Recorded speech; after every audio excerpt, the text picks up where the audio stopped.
But you're right. There is this sort of this mystique. Every now and then, people break out the mythical subpixel to blame for all their missed troubles. And what exactly is it? Yeah, a lot of times you'll see cases where sometimes when you run off a ledge, you'll make the next platform, and sometimes you won't. And that's all because your subpixels were at a certain amount. I mean, pretty much any game. There's a spot in Blaster Master I know where there's some spike floors that you walk over, and sometimes the spike floor will hit you once, and sometimes it'll hit you twice.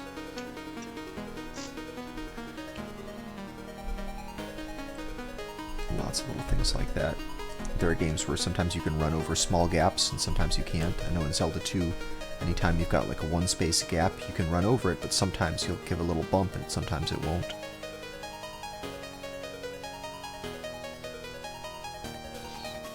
Got our quality options. There we go.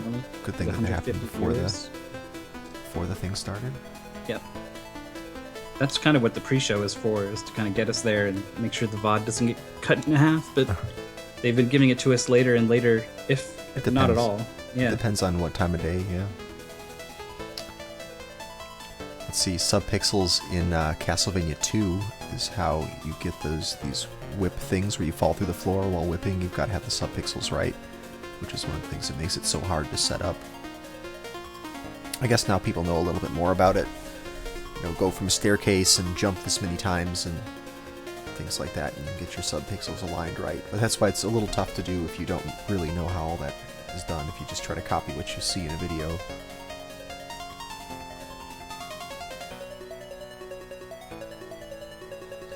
Yeah, Rygar's got that situation as well, some subpixels. I remember Ron famously complaining about subpixels in the staircase clips. Oh, for Symphony of the Night. Yep, those are often pretty precise. Any sort of clip can often be very dependent on subpixels.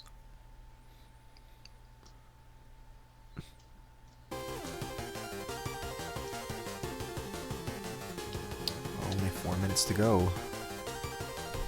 I wonder how confident these players are feeling. Well, given that Error just jumped right on a fireball as if it was an egg, with, you know, no chance to react, basically he's just going as fast as possible. That doesn't feel good. That when you're like, all right, just gonna go all out here, and then nope, I guess I'm dead. Grumble, grumble.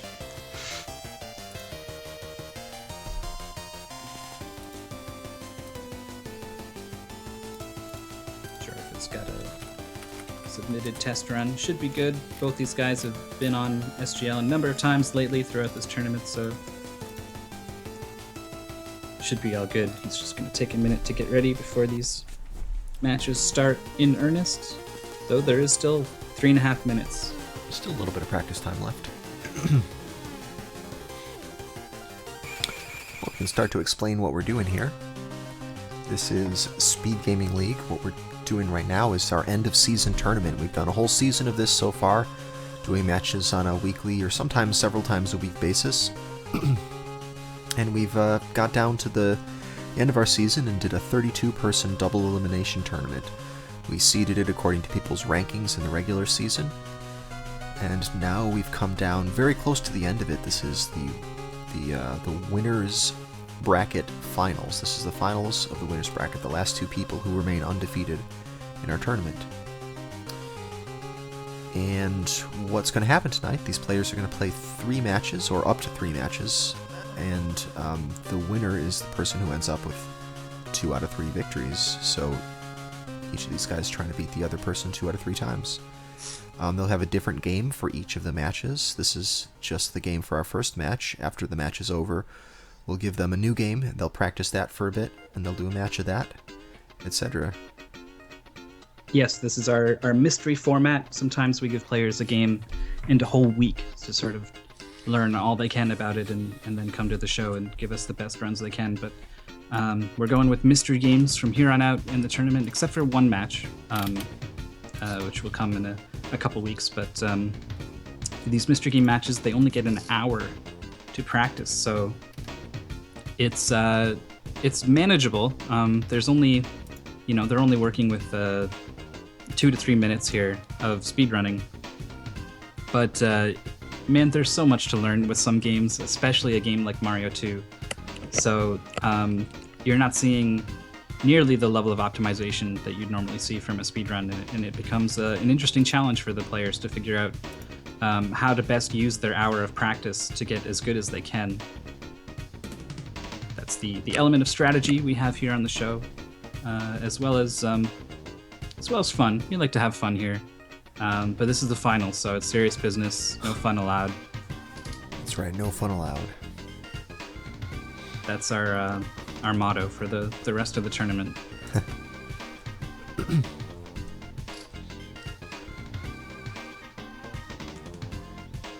Both players are a little quiet today. They're both focusing quite a bit. Yep, we see that in the matches where people are really worried about the outcome. We'll see. Everyone just clams right up.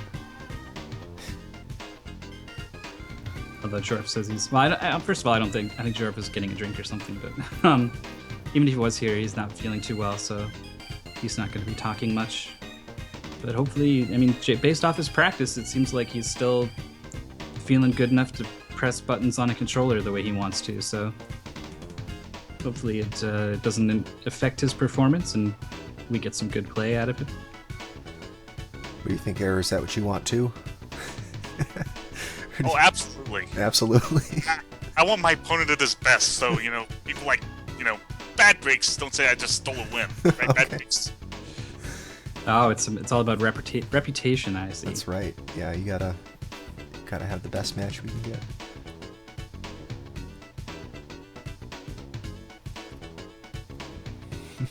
All right, well, we are at the end of the practice period here, so I'm going to get switched over and set up to start this match. Jorf, let me know once you get back if you can hear me.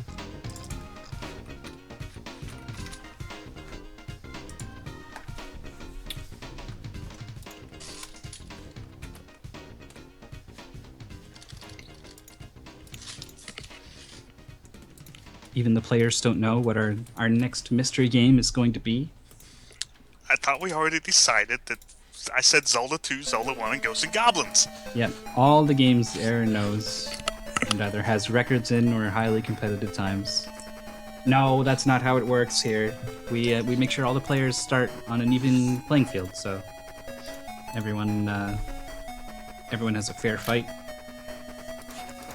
Fine. Could We be also that way. give I'll go back players to a- Jeopardy. You can if you want. But what was this thing? Oh no. Hour practice. Voting. That's it. We give players a list of games and players vote on which ones they want to play, which ones they don't. And we choose the most agreeable ones for the episode here, so that's what you're going to see today. All right. Well, I think both these players are ready, so we're gonna do the countdown and get going here. Well, I'm gonna give you guys the countdown now. 3, 2, 1, go. Good luck. Have fun, guys. No fun allowed. We No covered fun this. So this is the match begins. 30 minutes here on the clock. Both players can reset whenever they want, and if they get a run, they're allowed to submit it and keep going and try to improve it. And you need to decide how to best use. You were deciding how to best use your hour to practice, and now you need to use your 30 minutes as best you can to get the best run that you can at the end of these 30 minutes. Man, I'm really not good at getting like if we had someone like talking in my ear while we were doing this for like broadcast, I would be so bad at it. So bad. It's tough to commentate and manage other things going on. Yeah. Once there's like a Skype boop, I just like looked at the side and train of thought is completely gone. Derailed. Yeah. You have 30 minutes, and how you use that time, you'd think like, well, I just go forward, and then if I screw up, I reset. And it's like, well, you need to kind of determine what is the threshold for screw up.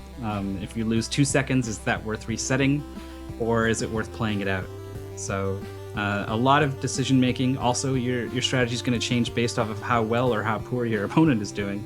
So there's a lot to consider here in these 30 minutes. That's right. Sometimes we'll see people come in with very aggressive strats at the start, resetting over everything, and then as it gets down to the end, if they don't manage to get the run that they're aiming for, they'll start to loosen up some of their criteria for what they're going to reset over. And we'll see other players do exactly the opposite. They'll start out just with whatever run they can get finished, regardless of how bad it is, just get up there on the board, put some pressure on their opponent or opponents, and then gradually start to whittle the time down. It really depends. A lot of players will have strats that they don't want to use until they've already gotten a decent enough run without those strats, and then they'll try throwing in something risky. And you even get some desperation strats. You get down to the last couple minutes and you know that you're not going to be able to chop off enough time just by optimizing your route, so you go for some really crazy trick that you don't think the other person's going for. So a lot of different ways to play this. There's also sometimes there's elements of routing where, you know, there's not a speedrun video that they can just sort of emulate.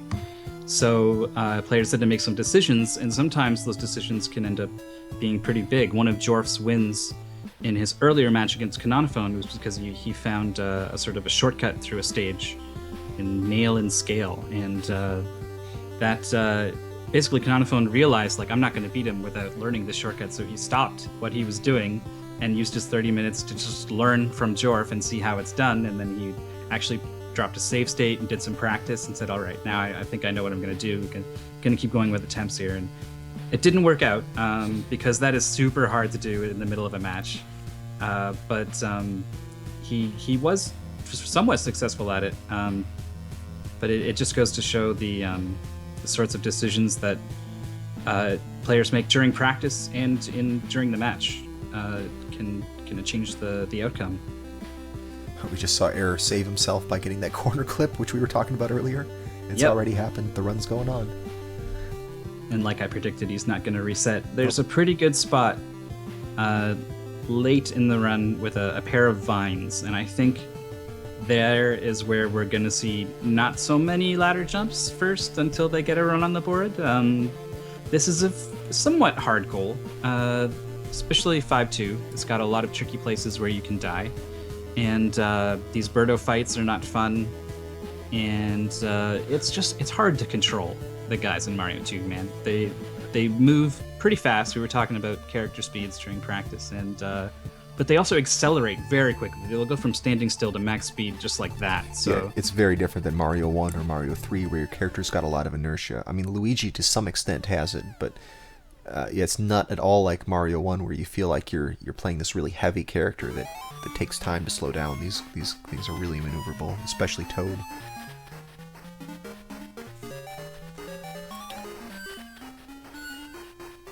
Well, so what's going to happen is each of these players completes their run. They are playing on emulator right now, and they're doing input recordings of the runs that they're doing. As they finish each of these runs, they're going to submit them to our server here, and Arcano, who is our official timing referee. Hi, Arcano. Hello. Arcano is going to play those things back in emulator, and he's going to get the exact timing down to the frame. He's going to frame advance right up to the endpoint and get us the precise and exact time. Yep, we've had a couple of battles be determined by frames. Birdo there denying Error. I am bad at Birdo. I should have practiced it more. We did say that Birdo's going to be a big factor in this match. So there's another example of decisions made during practice here that perhaps players wish they could take back.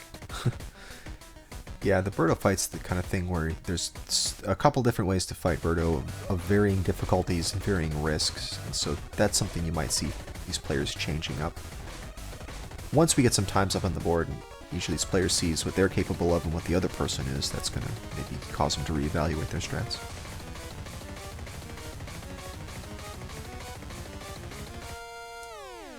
Sure, if you're having trouble with this jump in 5-2, pretty tricky. It's possible to get up to running speed on that one little shy guy there, and that will give you enough height to make that jump. But yeah, that's pretty hard to do. Error gets it, so he's going to be moving on in this level. Jorf's actually stopping to practice here. He's not happy with the way that jump has gone. So he says, I'm going to bang this out here. Going to learn the timing and the spacing.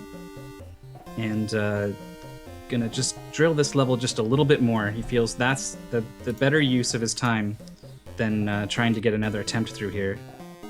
So we'll see how that works out for him. He usually has a pretty good sense of how to use his time, I think. I think that's one of Jorf's greatest strengths here on SGL. So it looks like he's gotten a good idea of what he wants to do, and he's back to attempts. It's pretty important how far just a couple moments like that can go. If you're a little unsure about one jump, you're going to be thinking about that jump all the way up to that jump. And even if you get it, you're going to be thinking about, oh, well, I finally got it the whole way through. It becomes a bigger deal than it has to be. So if you can spend like 30 seconds just to kind of really figure out that jump and know what to expect, it's going to affect a fair bit of gameplay. So for 30 seconds, the way that Jorf just did it there, I think that's pretty smart, and I really like seeing stuff like that on the show. Another wall jump saving Jorf there. This is going to be a pretty common thing. Yeah, that jump is really tight. Like, you either make it or you get stuck in the wall. Like, it's one of the two. You have to miss it by a fair bit to just slip right into the briny deeps, but depths and deep, but not deeps. That's different. That's World of Warcraft. Mad deeps. Hey, so waterfalls. Yep, waterfalls. They're good for your bit rate. Yep. But don't go chasing them. Just gonna let that one go right by. Yep. That's the best way to play that one, actually. There's nothing you can add on top of that to make it funny. So your best option is just to hang me out to dry. The sound of tumbleweeds rolling through. Well, so far neither player with a run on the board. We're not quite a third of the way into the match yet. There's still plenty of time left, but you can definitely tell that these guys have a firm sense of what they expect from a run, what's not acceptable. Both of these guys know that the other player is at some point going to get a pretty decent completed run, and they're not even bothering to submit something that's halfway good. Well, I've died to Birdo twice, so... Well, that doesn't help, yeah. I'm quite aware of that. Yeah, Birdo is a little scary. Like I was talking about, if there's a jump you don't feel good about, influencing your thoughts all the way up to it, Birdo is exactly that, because Birdo is unfortunately a little bit random. The first one actually always spits fire, not random. And also the timing of the attacks is set as well. As random as it can seem, eventually you'll kind of get the feel for it. But red Birdos can either spit eggs or fire. They seem to lean towards eggs. I don't want to say anything about the actual chance here, but watching practice, I think I saw a lot more eggs than fire. So players can kind of just depend on seeing an egg and well, not seeing it actually. The whole point is if you're just hoping, right, you don't get to see it before you jump on it. So you either get burned, literally and figuratively, or you get an egg, and that's ammo to fight Birdo. So it's going to be it's a big question mark as you approach the end there. Oh, Jorf just gets a fireball as you were talking about it. Yep. So he's hanging back. He's given himself enough time to see what Birdo's going to give him here, and that's going to be slower, but he is not going to die. So yeah, having a hard time connecting though. Finishing the run there. So here's our first run on the board. And it was a 223-ish. Yeah, 223.9 looks like.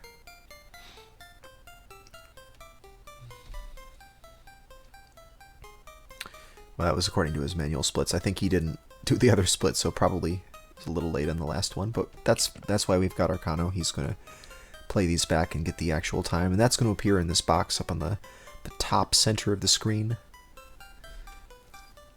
Yeah, Jorf actually doesn't want those splits distracting him, because if he does decide to hit the first one again, it's going to say minus a minute or something. So he goes ahead and clears those out. Don't need those. sometimes they can be helpful in making decisions. But it's kind of up to the players to maintain their own splits, really. Yeah, I suggested that they might consider splitting as they enter Birdo's chamber, but it's a pretty brief window of time, so I definitely understand players not wanting to have to split right there. So we get one split per level, and I don't know, people tend to use the split times to make decisions about whether they're going to reset. So I feel like it is pretty helpful to the players themselves to have splits and to have them be consistent from player to player, so you can, if you're watching the other person's screen, have some sense of how they're comparing to you. But here we have up on the board there a 223.24 from Jorf. So 223 is the time to beat. That seems about what the finished runs during practice were getting, but I don't think any of those were very solid all the way through. So I think these players are capable of something, I don't want to say a good deal faster, but a little bit. I think it can go a little bit lower. So we'll see how these players approach these vines leading up to Birdo. You can throw in some ladder jumps, which are frame perfect-ish, I think. I'm not sure jumps. if they're frame perfect or if they're pixel perfect or what the case is. Tight. They're tight, though. Some tight jumps. It's tough to do, but the people who are good at them get them very consistently. They get them every time, essentially. The thing about Jorf's 223, though, is that he had quite a hard time with Birdo. There were a lot of missed shots, so I think he can probably take another 10 seconds off of that time without even having to resort to crazy ladder jumps, just getting a solid Birdo fight. Yeah, just doing some rough eyeballing. It's about 800 frames approximately. 800 frames, you said? Approximately. At 60 frames a second, so that's more than 10 seconds. Yeah, about 13. Error coming to the end of a run here. Everyone seems to have memorized the patterns on these spikes. Haven't seen anyone lose a run to those yet. That'll be a little bit heartbreaking, especially because you don't even get to see what your Birdo RNG is going to be like. And that's going to be a big factor. I was talking about the ladder jumps during the vines. They're very hard to do, and they save I don't know, a lot. Half a second maybe for each one you do. Oh, probably more than that. Depends on how well you do it, but probably more than that. I think it's about a second each. A second each, yeah, that makes sense. And there's you can get in at least a half dozen of them. 218 there from Error, so he's going to jump in the lead here. But like we said, both players are capable of going much faster. But I mean, these ladder jumps, that's tempting. Do one thing and save a whole second, sure. But if you mess it up, you're going to lose time. And if you reset, you're not getting another chance at Birdo. And you really want to have as many shots as you can at getting a clean Birdo fight, because that is where a big chunk of time can be saved. So I think we're not going to see too many ladder jumps yet. I think players are going to focus a little more on just getting a really clean run with a clean Birdo fight, and then maybe we'll see about throwing in some of these ladder jumps. But I don't know, maybe someone decides they want to just slam something really nasty on the board for the other guy to deal with, and they'll go kind of all out. What was that? That was a really horrible Birdo fight, too. Yeah. Especially since I was big. I couldn't pick up the dang fish. They're slippery. That they are.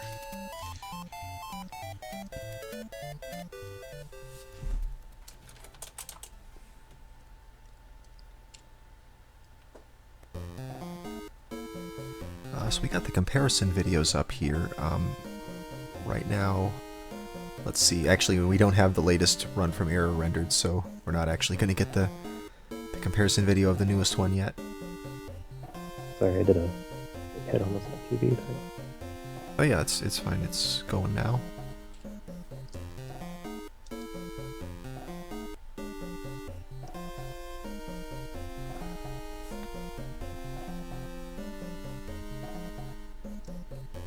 At times like this, I try to think about what the players are thinking about, what kind of decisions are going through their head, or sometimes maybe it's nothing at all.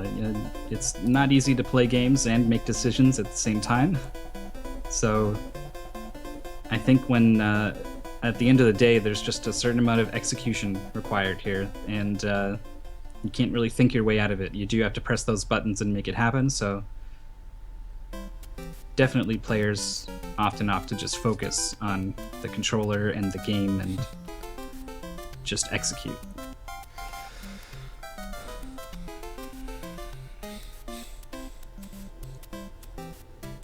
The Jorf looks like he's feeling good about some of these ladder jumps. He's trying to do them. Gets 1, but misses about 3, so probably comes out even there. You got a few there. Has a bit of trouble there in the falling spike section. Maybe. Oh. I mean, he's not going to be big for Birdo. Here, I'll tell you when he's going in the door. Now. Okay, that's actually pretty significant. So I'm going to go Yep. ahead and load up live streamer so I can delay it proper. Okay. Alright, but he finishes Birdo off pretty quickly, gets a 212 in, so now Jorf looks like he's got a solid hold on the lead.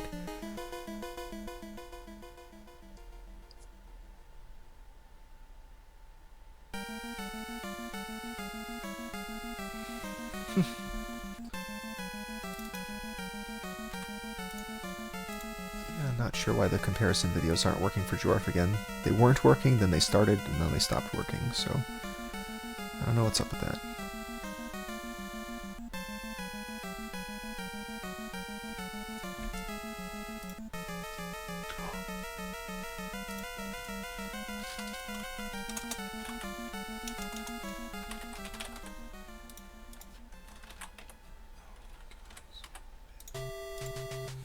Oops, sorry about that. I accidentally deleted the stream object. Sorry about that, guys. Should be up in a second again. There we go.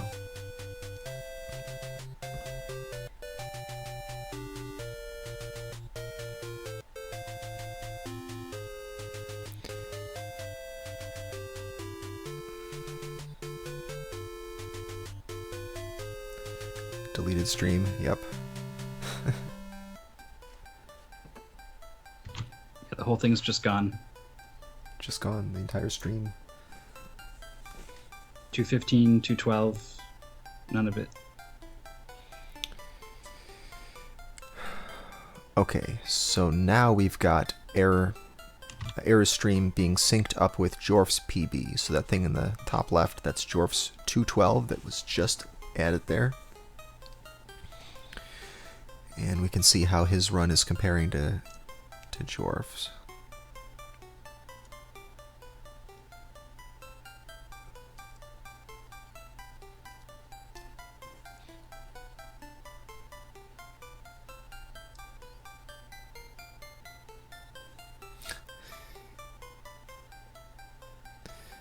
But yeah, just under 3 seconds separating these two players. That is, well, at this point, I'd say both players have some things that could be optimized in their runs, but still 2.5 seconds when we've gotten the time down this low is pretty significant. Yeah, there are some goals where 2.5 seconds is nothing, and some goals where 2.5 seconds is an eternity. It's definitely not an eternity. There's plenty of places that players can save time. But it's kind of tricky, isn't it? Because it's not like there's a few spots where they can save a lot of time, but all of them are kind of hard to execute on. So while it's certainly very possible to save a lot of time, it's also very, very difficult. So I don't know exactly how I want to call it here. How hard it is to come up with these 2.5 seconds. But I'm really looking forward to seeing what the players can come up with here. I forgot how to ladder Seconds. jump. Well, 2.5 seconds if you get 4 ladder jumps, and that's pretty much guaranteed if you can just get them 4 in a row and don't miss any.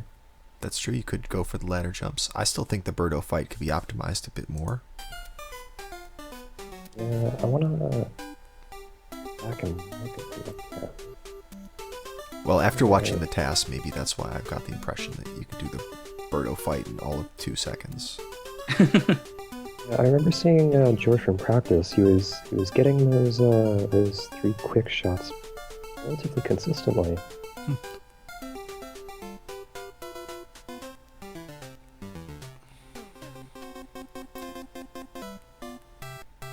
he had to wait a little bit for the fish there. Is that going to be a PB for him? Let's see. It is pretty much right on the mark. Probably worth submitting just so we can tell if it is indeed a few frames faster, because this may be one of those things that comes down to frames, so it's always good to know for sure.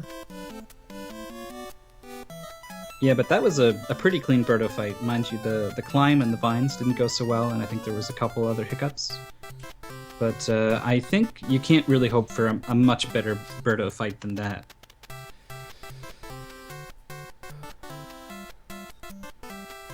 So at least Jorf has a good idea of how much time can be won and lost on Birdo. Yep, he's decided vines here are the new thing. Yeah, That's where he's going to put his effort and save his time. So time to practice these ladder jumps. Or maybe he looks like right now he's just. Oh, I see. He's only going to do it in a few spots. Yep. He's nailing them now.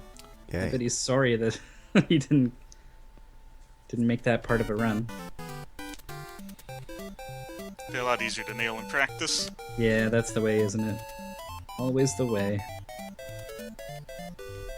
Last one from Jorf was 20 frames slower. 20 frames, so about a third of a second slower. And he's resetting over a wall stick. Yep, resetting over the wall stick. So that's the level of optimization he feels he's at now. Figures if I'm gonna do all of 5-1 and most of 5-2 before I get to try my ladder jumps to really save time, might as well go ahead and save a second or so on this wall clip by resetting.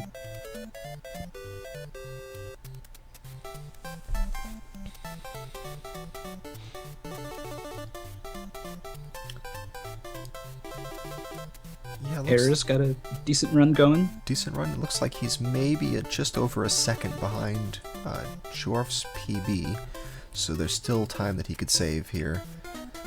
Oh, maybe not if he missed that, though. Yeah, that's tricky.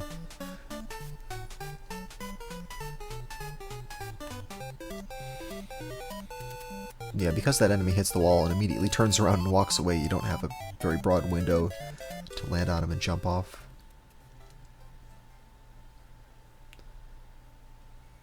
The triple cherry swag. Oh, getting a star? That would be an interesting late game route change.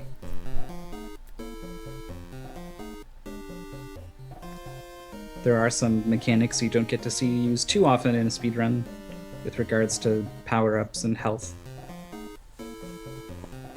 Oh, triple cherries. Oh, trying to get the bonus game? I see. Yeah, you could stop and get some coins for the slot machine. Maybe someone will use those strats. That was part of my big 20 route, was to get a bunch of coins and try to get real good at manipulating the cherries, which I never did. I practiced so much, but it's just too hard.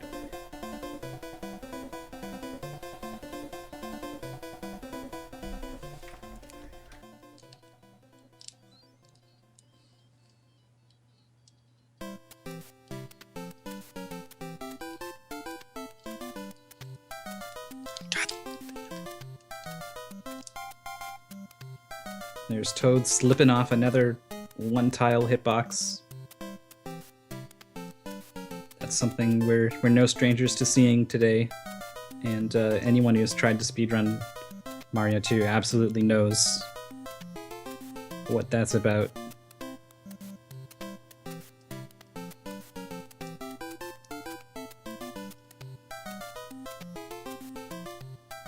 Jorf 2 there sliding off a ladybug.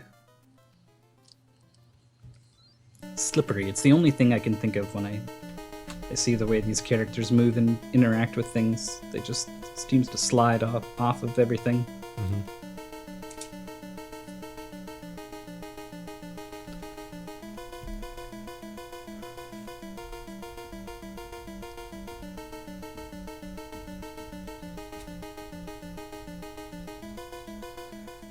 Error very close to Jorf's run now with his current run.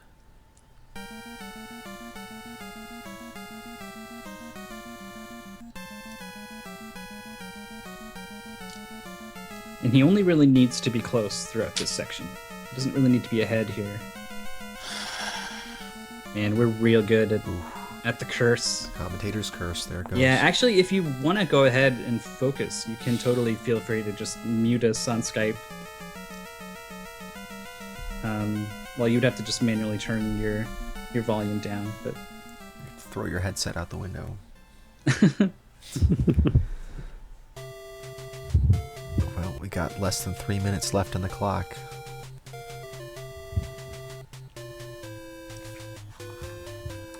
This is tough too, because both players know that given another hour,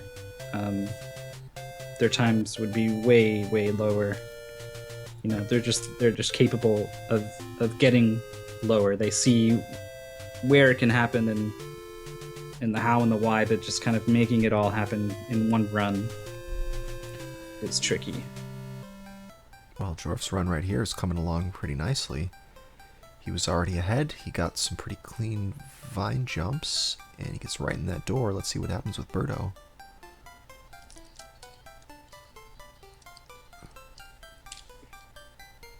Does he get the fish? He gets did. the fish. On the Wow. way down. On the way Using down. his invincibility frames to jump up through the fish and grab it. So saving 4.1 seconds, and that's going to be a really big 4.1 seconds. That's that was huge. the kind of thing where he cleaned up the vine section basically to save those 4 seconds. I feel like he even maybe lost a little bit on that Birdo fight. Whereas before, Error just kind of needed a good run that got through those vines cleanly to catch up. Now he's going to need to come up with something that's clean all the way throughout. And Oh, I can't even get to the part now. So let's just start the next game. We'll well, start there's the still next like 2 one. minutes.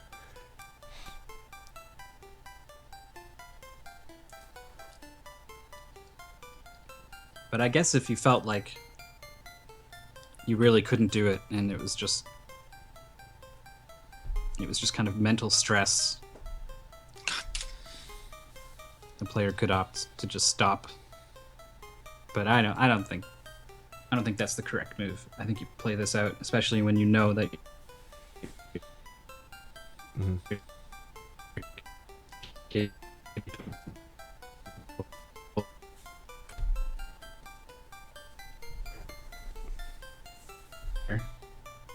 being satisfied with the minutes.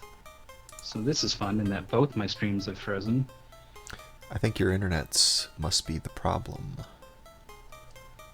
If you can still hear me. Yeah, I can. Are we doing robot voices? There's a little bit of robotness. Yeah. We're coming down to the end, though. Right here. Let's see if either of these players takes the reset. Jorf is just going to ride the ostrich there. Very nice. Okay, but it is now last call for resets, guys. This is your last chance to reset. And that's it. No more resets past right now.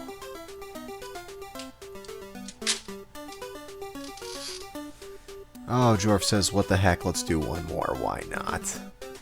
And Error also takes the reset. Oh, I thought that was done.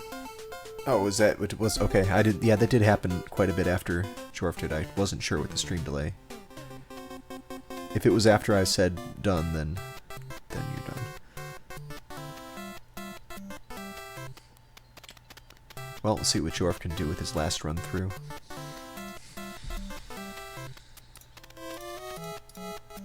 He's doing some crouch power-up strats against Birdo. I'm not sure what's going on there, but I think we're looking at the end of our Yep, first I think that's it. So that's the first match, man. That's winners finals is in the process of being decided, and round 1 is going to go to Jorf. We got at least one more coming up, and I think we're going to give the players a 1 to 2 minute break, let them collect themselves, and then we'll jump right back into practice. That's right. That's the plan. Meanwhile, we can get synced up again because I'm pretty sure I lost sync on both players. So what is the timer on Error's screen? Error's saying? not... Oh, 45, 46, 47. I'm like 20 seconds behind. My goodness.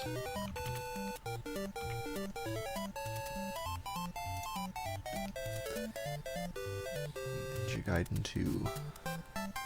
Yeah, as the bonus, you guys have to find all the hidden coins. All the hidden 1-ups and all the coins. Go for it.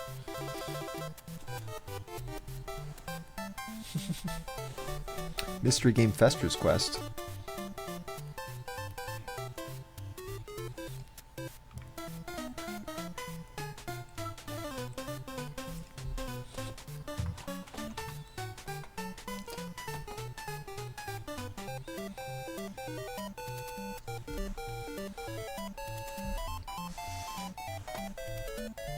So hopefully I'm all caught up on these streams here. Sounds good. Yeah, Jorf's is at 225, 6, 7, 8. So now I'm ahead of you there. 9, 10. Yeah, I have to delay Jorf's a little bit. Yeah, I can delay mine. Alright, well that was the first match. So far, Jorf's got 1 point on Error. The second match could determine everything. Error really needs to win this one or else he's done. He's lost 2 out of 3. But if Error wins the next one, then match 3 will be the real decider. We'll go into 3 matches. A lot of these haven't gone the full 3 matches. They've been determined after the first 2. Well, Jorf is undefeated, so all of his matches have been 2-0. Error has his fair share of 2-0s as well. I've lost the first match in the last 2 winners bracket things, so Yep. This always is comes really back different. strong. That's right. Alrighty. Definitely not out yet. This is just part of the plan, really. Are you Not guys really, ready for the next game?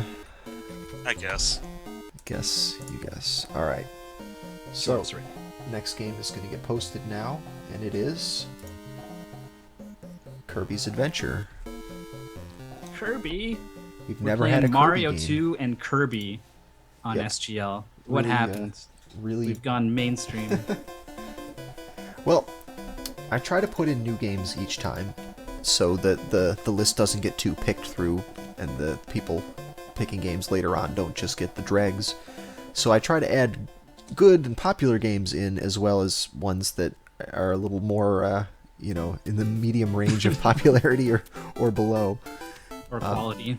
Right, because otherwise people would just pick all the Mega Mans, all the Marios, right off the top, just cherry pick those, and the people who come later won't have good options. So we try to hold back some of the good ones, or some of the popular games. I think they're all good ones. I think every goal that we make deserves to be on the show. Pretty sure the one I vetoed was a horrible, horrible game, and I never want to play it. See, this is the nice controlled conditions to play, because you only have to play it for a limited time. You don't have to do attempts at it, you don't have to do the full game. It's like a hazmat suit for bad games. That's our new logo. Forget, don't have fun. It's now like a hazmat suit for games.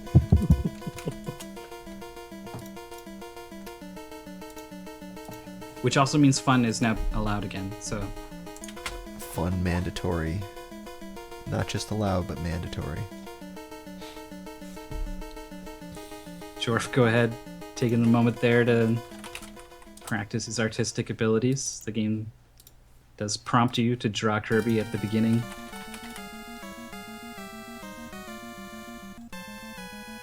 So I was curious and wanted the time to see how fast a vine jump actually is. And it saves approximately 30 frames. And you go up 1 full vine tile, and I counted that from one sides pedal to the next sides pedal in about 15 frames. And you jump from one vine to the next, going about 3 tiles in 15 frames. So half second saving each time. Yeah, about that much. Depends on how quickly you re-grab and how quickly you start climbing again. Interesting, so less than I thought it was. Yeah, I thought it was much larger as well. I thought it was more like half second, just saying. Just saying, you're right on. So Kirby is an awesome game. I don't think anyone needs to be told that. It's one of the late NES games, so they managed to pack a whole lot into it. But I mean, I'm surprised at how much depth it has. Well, maybe not depth, maybe complexity, but either way, there's a lot going on. There's a whole lot of enemy types. There's a whole lot of power-ups and movement mechanics, and there's a whole lot of levels in the game too. It's a very long game with a whole bunch of content in it, and it looks good. It sounds good. Definitely a top-tier NES game, and it makes for a heck of a speed game too. It's actually quite hard, I thought, to control Kirby, whether he's using this tornado power-up or not. Basically, if you tap up at any time, Kirby's probably going to blow up into a balloon, and he's going to start going real slow, and it takes a while for him to do that, and then it takes a while to blow the air back out. So you really don't want to hit up unless it's a situation where you want to fly. So I had trouble with that. I struggled a lot with getting a clean run that didn't accidentally tap up as I'm tapping these horizontal directions. And in addition to that, this tornado, you hold B, and that makes the tornado kind of go upwards, or you can just press it once and let it go, and that will have it behave somewhat normally. It will fall off of ledges, and so it doesn't fall quite as fast as Kirby normally does. Yeah, basically holding down the B button and letting off at the right time to sort of control the height of the tornado is pretty tricky. And it's also tricky because of the way it speeds up and slows down, and you're never quite sure exactly how long it's active. So mastering the tornado here is going to be the key, really. It's no surprise when you've got such a dominant movement technique that getting a handle on it is going to be your priority. But it will be interesting to see which of these guys is able to spin to win best. Did you explain the randomness of the items?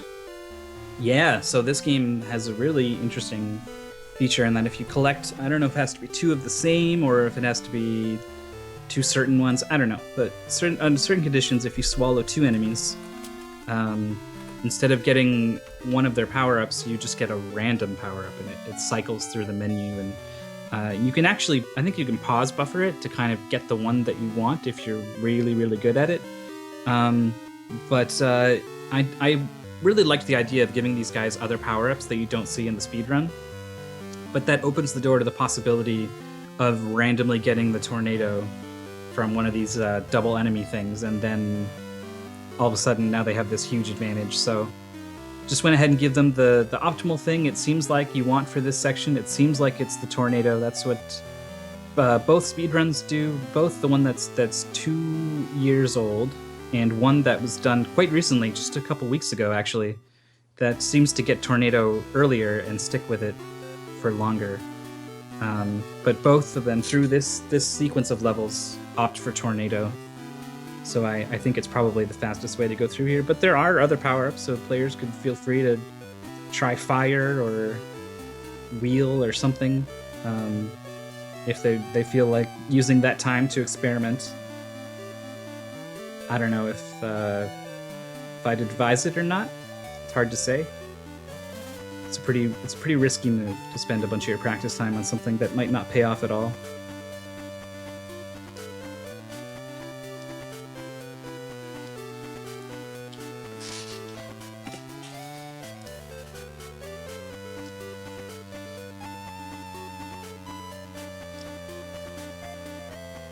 The boss of World 2 is part of the goal. Someone in chat pointing out that he has a severe weakness to one of the enemies it draws, but it's heavily random whether or not he's going to draw it. Luckily, the tornado would kill him before he draws pretty much anything, so that's not going to be a factor. The last thing you want is a big RNG boss factor at the end. Are we going to see UFO strats today? Well, they would have to do the double enemy manipulation thing. Basically, you just suck in 2 enemies that have powers. That's how you get the random cycle thing going through. Then you would need to have to get really good at manipulating the power-ups and pause buffering to get the UFO. And then even if you did that, I'm not sure how much faster the UFO would be. I'm pretty sure the tornado at its top speed is faster than the UFO, but the UFO does have its constant speed. Plus it takes a while to set up getting 2 enemies together, and so and pause buffering also is gonna lose you to real time.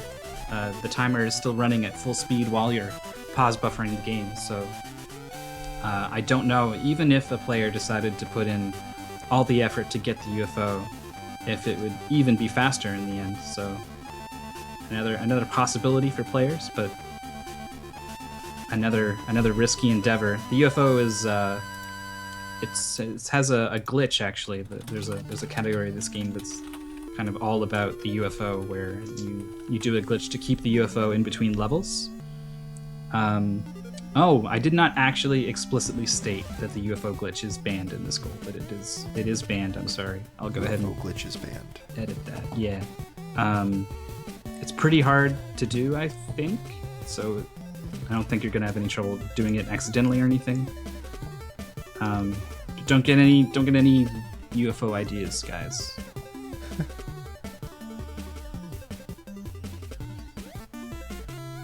No crazy pro strats. Well, I mean, they got an hour. We've seen some pretty pro strats in some of these matches. Yeah, but I don't want to dump something like that on them. Learn this weird glitch. Like that never comes across easily in a video, right? Right. So we haven't had a Kirby game on SGL yet, even though we have NES, SNES, and Game Boy games on here. We have a couple of options, but we still haven't ever had Kirby of any kind, so this is Kirby's SGL debut right here. I did notice that the game was already in our game database, so it seemed like someone was gonna make a Kirby goal, or at least was thinking about it, but this is the first time he's ended up on the show. You're right.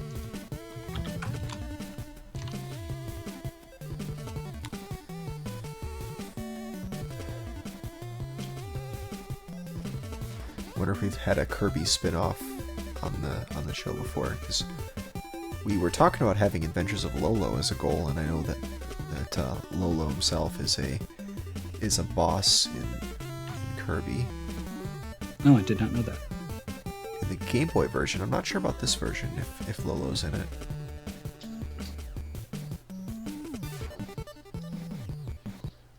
Michael in chat says, how is it possible when Kirby's Adventure is one of the greatest NES games? Well, for a long time, the show tried to focus on as obscure games as we could. Obviously not bad games, but the idea was that lots of people have already ran the popular games, and we wanted everyone to start on an even playing field. So the best way to do that was to come up with goals for games that most people hadn't even heard of. That just sort of was the way for a while. It wasn't until a little more recently that we started to be a little more forgiving in our game choices, if you want to interpret popularity as quality. Right, and it's not even necessarily obscure, it's just ones that don't have a lot of people speedrunning it, because we didn't want the games to get rejected. But we've really had we have enough games in our voting list now. We usually have a lot more games in the voting list than we used to. So now it's not so much a big deal if games get rejected, because people already have experience with them. Yeah, back in the day we would actually only offer 3 games, and you could prefer one and veto one, and that was it. So back then, if you had played those 3 if those 3 games were Mario 1, 2, 3, and we had Andrew G on the show or whatever, then that whole vote is out the window. So to avoid that situation, we stuck to some of the lesser known speedrun games. But now we give them like a dozen choices, so there's usually a lot more. Go ahead and throw Kirby in there, and every now and then we hit some people who haven't played Kirby yet, and here we are.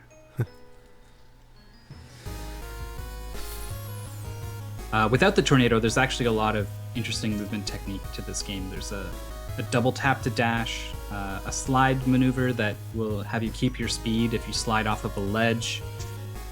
You probably have to rely on using the float a little more often, and that means you need to be really careful about that because you slow down quite a bit when you use it, so you want to use it as little as possible. There's a whole bunch of interesting movement mechanics when you don't have this tornado. But like I said, I didn't want to open the door for someone to, randomly get the tornado and then, whoops, now I'm super faster than you. So we're not going to see that, unfortunately. But maybe if a player, Kirby can get hit and lose his power. So it's possible a player will find himself without this tornado. Perhaps he'll want to be at least a little bit proficient in moving Kirby around, though I think without something to kill the boss with, you're probably going to want to reset. Bosses can take forever if you don't have something to attack with. Otherwise, you're just kind of hopefully just waiting a long time for them to throw something that you can spit back at them.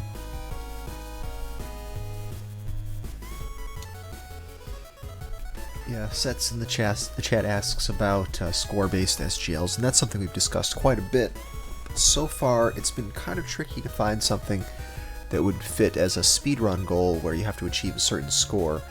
Often we think of shmups as being a good thing to do that with, but the problem is in a lot of shoot 'em ups, you end up just once you know you want to get a certain score and that's your goal, you can pretty much pick out, I'm going to kill these things in this order, and it's going to get me this number of points. And once you figure that out, even that becomes pretty much a fixed, an auto-scroller, really, because people know I'm going to kill this enemy, and when I finally kill this last enemy right here, this is going to be the point total I need. And so past that point, you can't really optimize it, unless you want to do stuff like lag reduction, which players generally hate goals that are always the same length, except for some lag reduction that has to be done. It doesn't mean there are some situations where it could be you do incorporate speed, and it's like the first person to hit this amount of score. But also I find score elements tend to be a little more random than other things. So it can be hard to get a reliable game based off of score. Yeah, you'd have to have some game where the way you kill the enemies can give you more points. Maybe there's some sort of combo system or chaining system where playing a little more skillfully lets you squeeze more points out of the same enemies, rather than it just being, you kill X number of enemies and get this score. Have something about the way you fight them, or how quickly you kill them once they enter the screen, or something like that could affect score. If there was a game like that, I think we could make a good speed goal out of it. So Error's already completed the goal once here. Get an idea of what he's dealing with. Yeah, it took him about 3.5 minutes just in his practice run. We'll see what he manages to get that down to once he's getting nice consistent movement.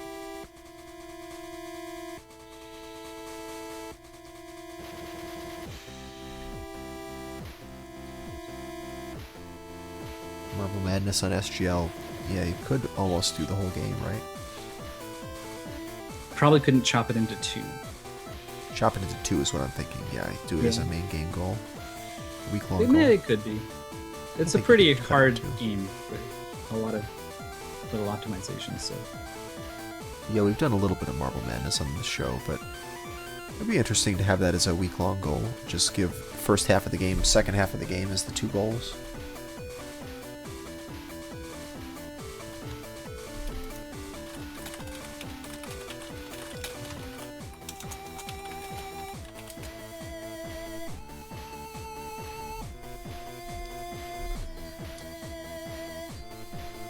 Both players pausing to consult videos pretty frequently.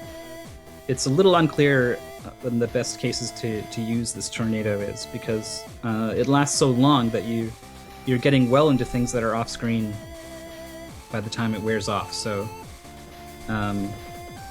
there's a certain amount of memorization involved in when to use the tornado. It's hard to just kind of intuit when to do it. Intuit when to do it. Poet didn't know it. What do you mean? I'm just spamming it. Yeah, well, we'll see how well that works out for you. I noticed that it sometimes could wear out in some really, really bad spots. Oh, I know. There's still lots of time though, so I'm betting Error will tighten that up and find time to optimize it. But right now, Yeah. I just want to just play it, feel it. Also, there is some lag in this game. They push the nest to its absolute limits in this game, and they ask a little too much of the poor thing sometimes. Especially this floating purple section here.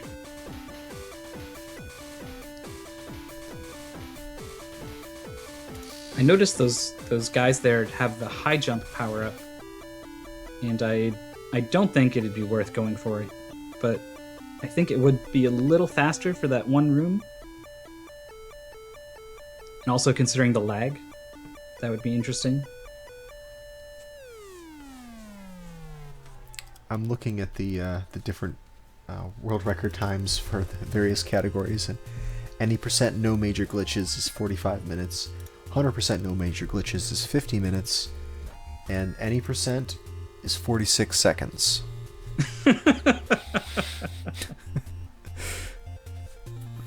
Yeah, so that's why the UFO glitch is banned. Is that what it is, or is there some kind of credits warp I think going it's on? part of it. I think it's more than just UFO. UFO glitch lets you keep the UFO all over the place. Yeah. Well, I think because it gives you a power up when the game doesn't think you have a power up, so I think that opens the door for some shenanigans. Yeah, that's definitely shenanigans time. Under 1 minute. It's more than just the fact that you've got the UFO all over. Yeah, the place. that's not what I was Right. insinuating. Yeah. UFO is just that good, guys. There's probably not even there's probably about 46 stages in this game. Pretty sure there's 8 worlds, maybe 7, and about 6 levels. Yeah, so getting up there. So it'll be like 1 second per level, with no travel time between levels. It's a sub-pixel clip through a floor. Yep, I'm looking at it right now. I just saw it. So the UFO glitch is not a factor. Yeah, it's not a factor. I see. He just comes in. He's waiting around trying to eat the right enemy, the right combination of enemies there, and then he's working on this slope, and then suddenly pops right through it, and it cuts to the credits. Yep, no UFO glitch. It's just to cut to the credits, because this category used to be called any percent no UFO glitch, and now it's no major glitches, so I guess that's what's happening. There doesn't seem to be a leaderboard for UFO, but no crazy skip. I don't know, maybe that's one of the hidden categories on speedrun.com. There's nothing hidden. Nope. Everyone just kind of gave up on it, huh? Or maybe there's a Kirby leaderboard somewhere.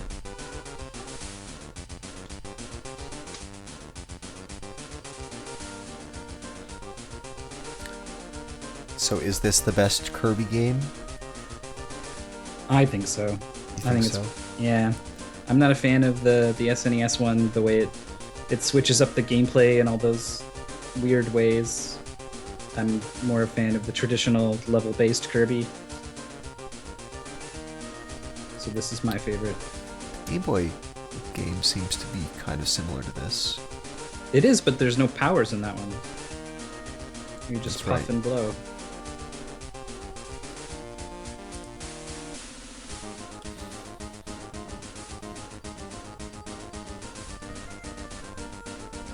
Also, I know most people prefer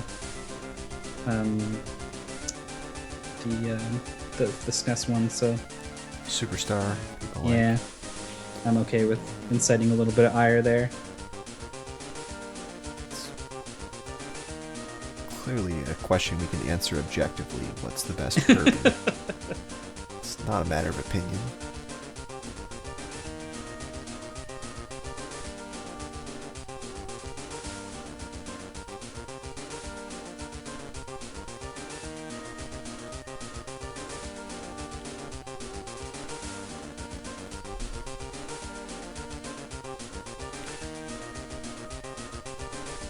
Kirby's always been a weird one.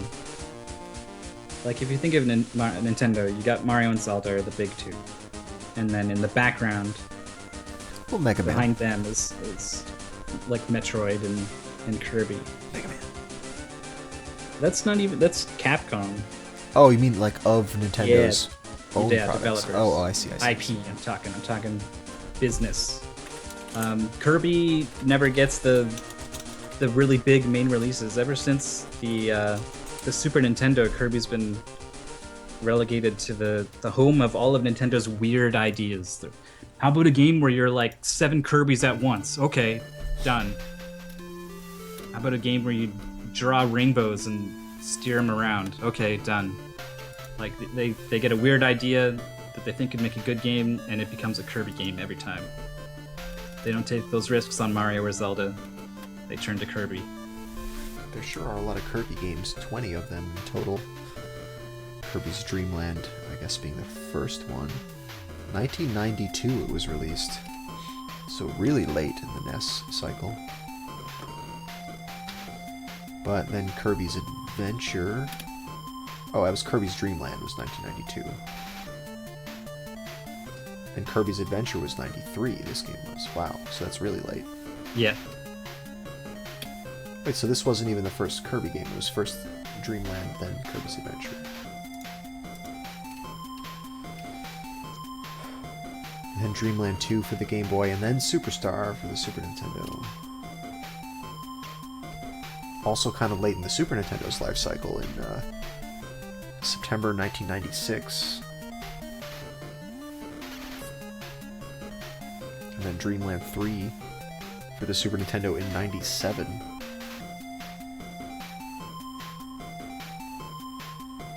Wow. 97. The N64 and PlayStation were already out at that time. I think so, but it took until 2000 before... Wait, where's Kirby 64 here? Yeah, it took until 2000 before Kirby 64 was released. Crystal Shards, I think. Yep. I recall that one being kind of a letdown.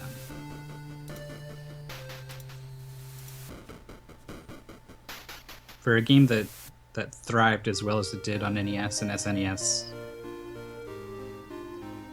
definitely did not make the transition to 3D the same way that Mario did, I think. Mario and Zelda were huge landmark games when they turned to 3D.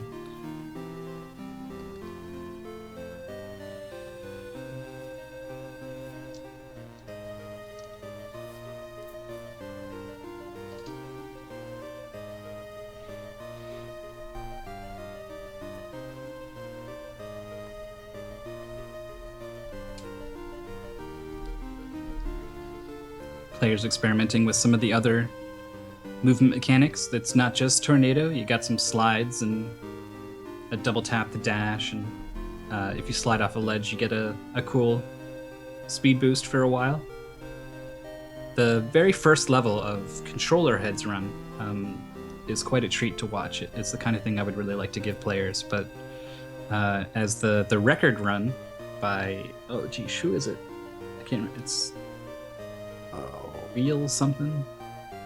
I just had it up. Just looked at it and I can't Race Out. Race Out. His run demonstrates exactly why that might not work for SGL, because instead of doing all those nifty tricks with the dashes and the slides, all he does is grabs the first 2 enemies to manipulate a tornado, and then away he goes with the tornado. Yeah, and he's almost a minute faster than Controller Head's time.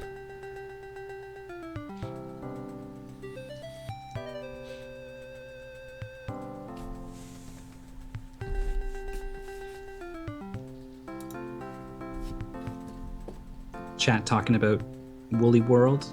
That's another case where Yoshi's Island was huge on the SNES, and then on the N64 you got Yoshi's Story, which was okay, but definitely not in the same league. And then you got a whole bunch of weird Yoshi games. And it seems like Woolly World is them sort of trying to return to form, but not really.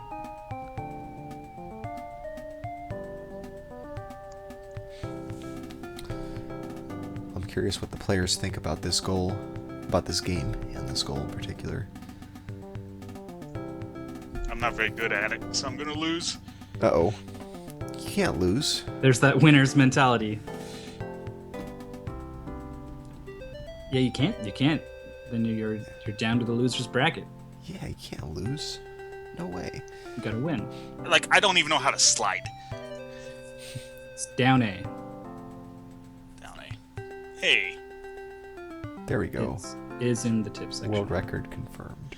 Yeah, This is can really- slide. Yeah, there's a tip section, and we got that in there. Yep. Yeah, there was a couple things that were unclear about what exactly, which buttons are doing what. Like with the tornado, I was like, do I have to hold up to go up with the tornado? Do I hold A? So I tried to make that a little clear with the tips. Tornadoes only B, and flying, if you want, can be only A, but you can also use up to fly. And it kind of doesn't matter what you're doing. If you tap up, you're probably going to start flying, even though you don't want to.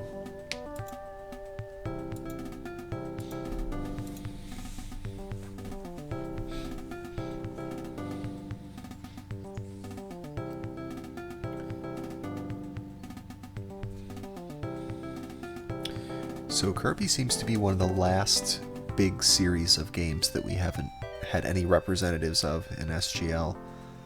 I'm really trying to rack my brains to think of some game that had multiple games made for it, series that had multiple games for it, maybe even one that spanned platforms, but we still haven't had any representatives of it on SGL. I mean, there was Kirby, that was a big one, but I think we've got that covered now. We've never had Draken on Draken. the show.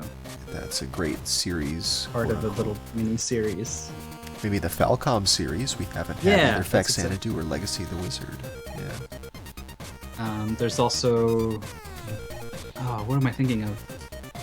The Ease games? Yeah, the East games. That's true. Did they go back to the NES? Well, there's not so There's much definitely SNES with the ones. RPGs. Is the thing. Yeah. If you were to go with Well, RPG they're sort of series, like action-y RPGs. Final so they could Fantasy. maybe- Yeah, that's true. Some of them are more action-y than others, I guess. But yeah, that's true. And we haven't had Secret of Mana or any.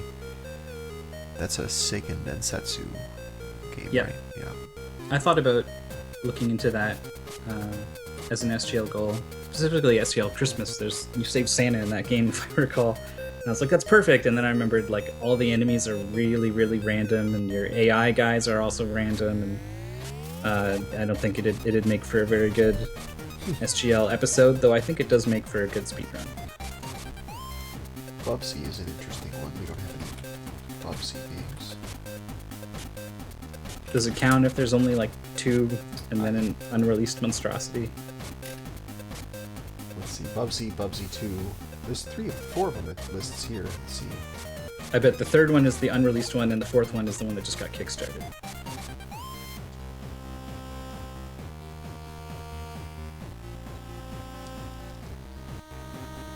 Let's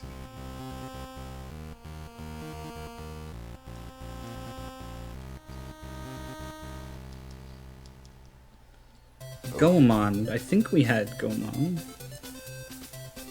The plate spinning boss.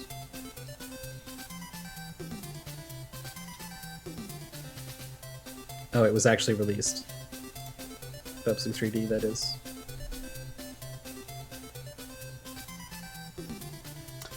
East 1 and 2 did have ports on the Famicom.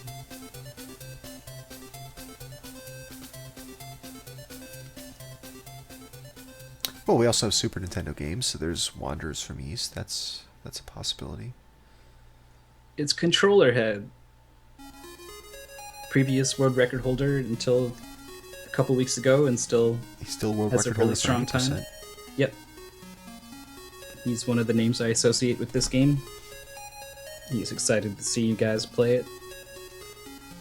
Yeah, Wacky Races was brought up in chat there. That's a game we've gotten quite a lot of use out of. That's a great one for for coming up with SGL goals. Pretty I much think we any pretty stage. much pretty much chopped the entire game up Yep. into goals for the show. I think every single stage. Well, there may have been one that was unusable for some reason, but I think we've made goals out of every single stage from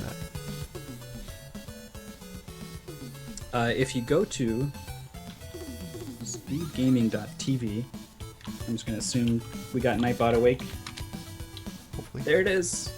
It's that second one, speedgaming.tv. You can go to match results and just kind of do a Control F for wacky races and find out what matches that it came up in, and then you can go to our Twitch archives and look for that episode. Yeah, we should have them linked, but they're not currently. It'd be nice link from the webpage. Our highlights are a little Highlight situation's a little messy at the moment. We're working on that. the Twitch highlights are okay now, I think. We're doing pretty good there, but YouTube not so much. So rely on the Twitch highlights. For now, season 2 maybe we'll come back with strong showing in our social medias and all the boring stuff. Oh yeah, Gremlins 2 was brought up here. Ood Sigma, who played that one on SGL. That was pretty fun. I've been watching Infested Reach play that game. He picked it up and pretty quickly got the world record in it, right? Yeah, I was surprised because that was a Mecha Richter special. Yeah, it was one that Mecha Richter put some time in on. I don't know if there were new strats found. I know Mecha Richter was giving him some advice, so maybe he gave him some clues on how to cut time off. DNF, yeah, very difficult.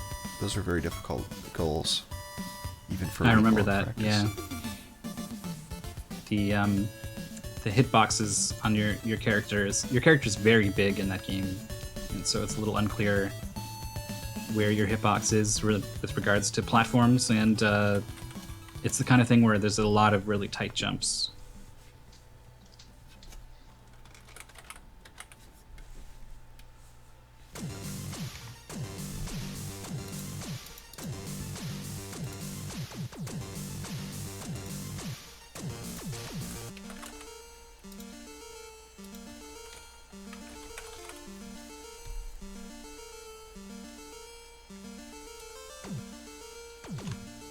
Oh, Gunsmoke. That was in the first Big 20, I think. Maybe the second. Yeah, now that I think about it, I think maybe it was the second.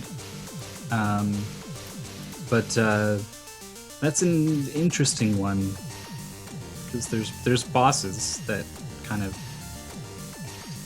make it not an auto-scroller, but it's one of those ones that's just hard to survive. It was in the Big 20 mostly to see if people could get through it without dying. So you're right, it wouldn't work too well for our show.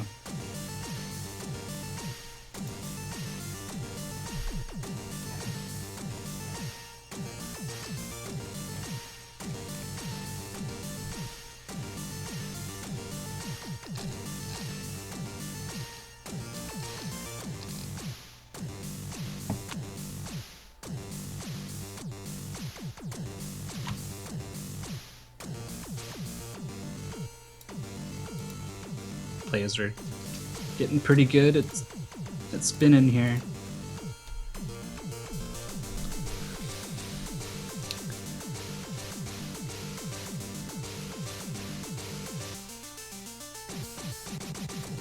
I wasn't really quite sure where to put the split at the end of the goal, so I just kind of opted to include the dance at the end.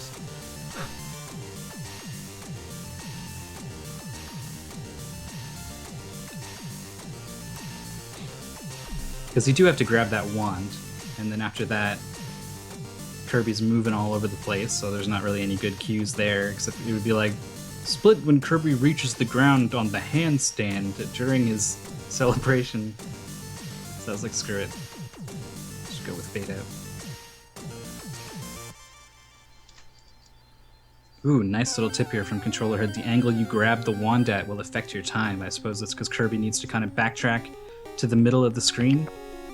So if you grab it with a bunch of speed off to the side, he's going to have to walk back. So we definitely don't want to cut that out. Interesting little skill factor in at the end there.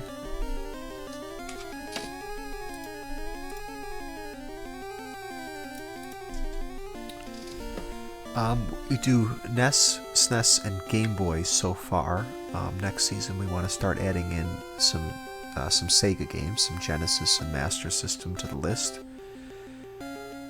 We have a whole library of Sega games that we haven't made any goals for, but would be perfect for SGL. So that'll be something to look forward to. Anyone who wants to help us make goals, we're always looking for more, because that's probably one of the most time-consuming part of doing SGL is coming up with new goals all the time. But yeah, if you've got any suggestions for games and goals, that would be very helpful. If you look on our website, there's a link to making goals, what you need to do if you want to do it, or if you can just let us know what game and which levels, we can one of us make the goals instead.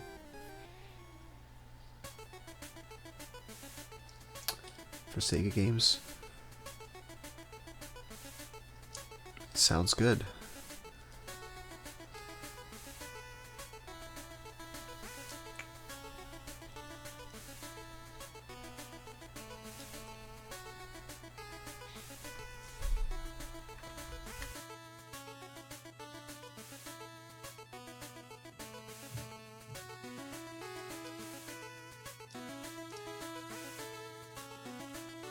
Seems like Jorf tried playing around with some alternate abilities, looking for a neat little time saver, but I think he's decided that the tornado's just too consistently fast to give up.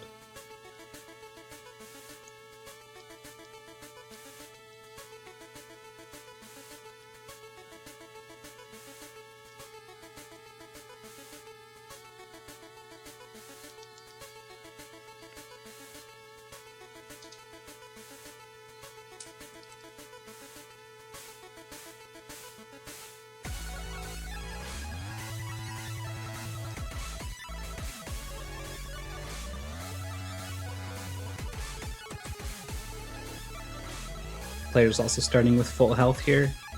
Your health carries over in between stages, so it is possible that you arrive into a stage with less than you want.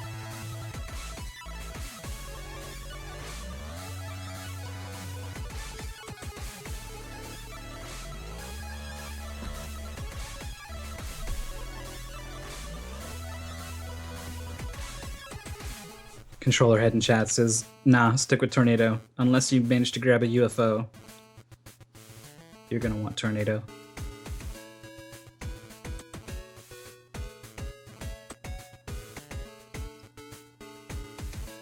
It is a nice combination of movement technique with boss killing potential. That's always been the thing with Kirby games. There are some powers that are really great at helping you move around, and there are some that are really great at killing things, but you can't really switch between them too easily. You're kind of reliant on what enemies are around, so Tornado is a pretty good mix of both.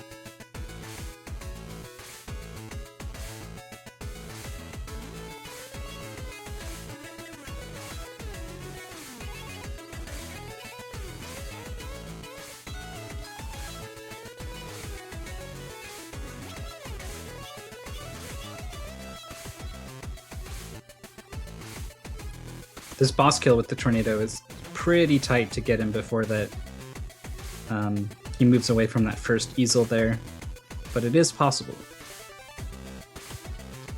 And if you don't get him, it's likely you're going to get hit by whatever comes out of the easel, so that might be a way to shave off a couple seconds if you're looking for one thing to practice. But other than that, it's looking like it's going to be evenly distributed practice among a lot of these levels here. Maybe special attention given to that purple room with all the blocks you need to break through. If you mess up there, the lag means your mistakes kind of count as double.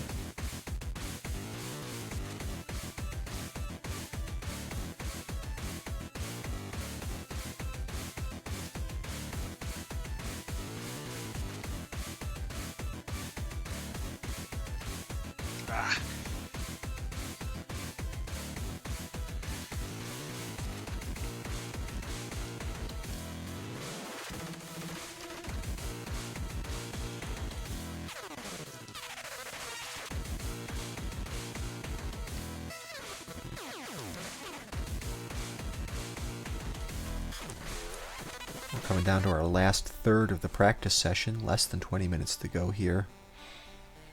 It's usually about the time when the players start to feel less overwhelmed by the game. We find that normally during the first half of the practice, it's a pretty daunting task once you've sort of gotten your head around the scope of what you have to do. Some players, I think, tend to panic a little bit early on when they see the goal. They think, man, how am I going to learn this in this amount of time? I can't even complete a run. But usually by about the 20-minute mark, people's opinions start to change. Yeah, it's a really bad feeling when you're trying to copy someone in a video and you don't even know like what buttons to hit to do the things that they're doing.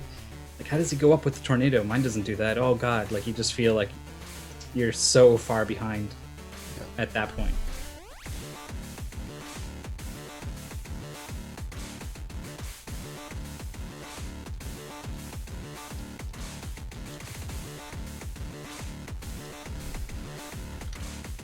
Then again, there's some people who feel like they're never really ever quite comfortable with these mystery games.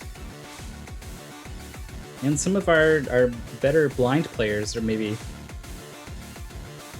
getting quite comfortable with games earlier than the 20-minute mark. We've got a couple of really strong blind players still left in the tournament. I'm thinking Jorf, Andy, Nighty, JD,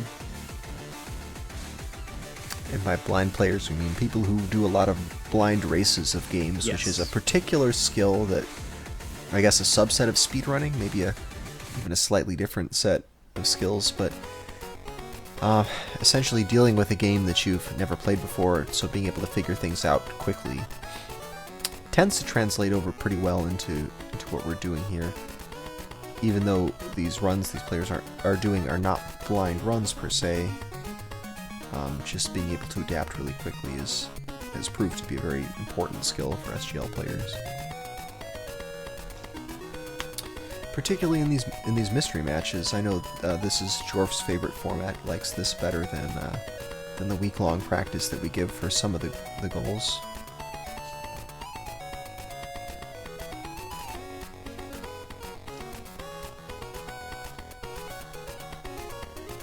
yeah, I think players are going to have trouble dealing with some of these blind players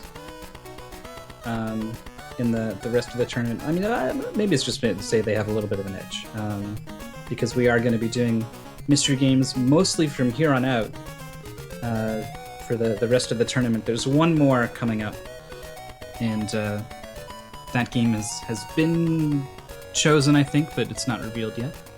Keep that in our back pocket. But you're going to be seeing a lot of mystery here.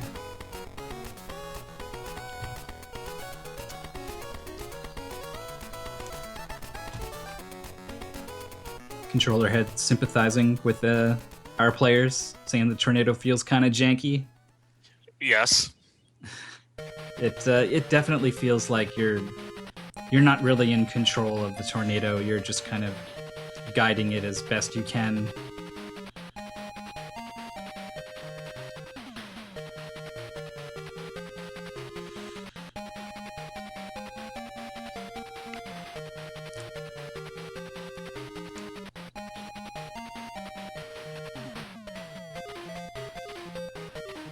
Jorf going with a last-ditch effort there to spit out the drawing and tag the boss for his last bit of health.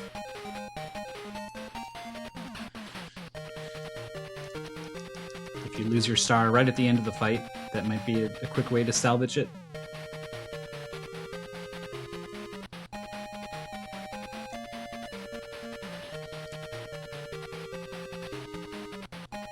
Imagine how crazy a speed game this would be if you could store 2 powers and switch between them with a trigger button.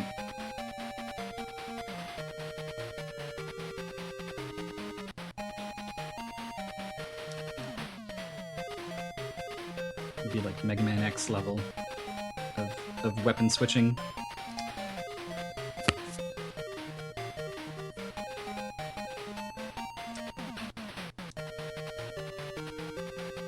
There's a tiny bit of skill involved with these in-between level trampolines, I guess they are. I think the goal is to land on 7 every time. Though if you just barely catch 6, I think that's also pretty good. Normally you're trying to time the button pressed as close to the bottom as possible so you get as high as possible and get some reward, and I think you get a flashier dance as well. Very appropriate reward there. But for the speedrun, you kind of want to be done with it as fast as possible, so there's a bit of technique to manipulating that.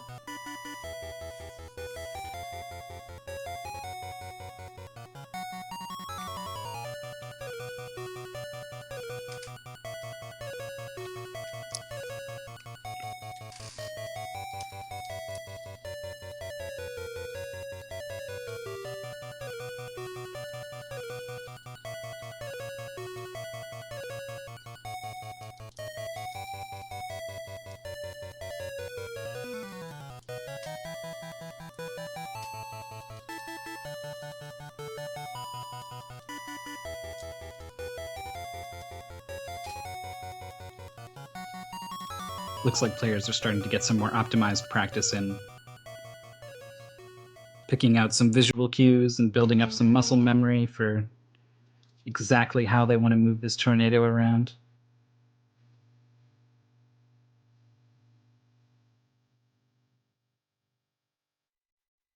It's getting down to the more nitty-gritty stuff now that they're more comfortable, at least a little bit, with this unique tornado movement mechanic. I was going to tell you how we're doing on time, but my stream's stuck. So I'm just going to guess 30 minutes. 30 minutes? Well, we got about 11 minutes and 30 seconds left. So you were close. Close. 3 is close to 1. That tens minutes digit is only off by 2.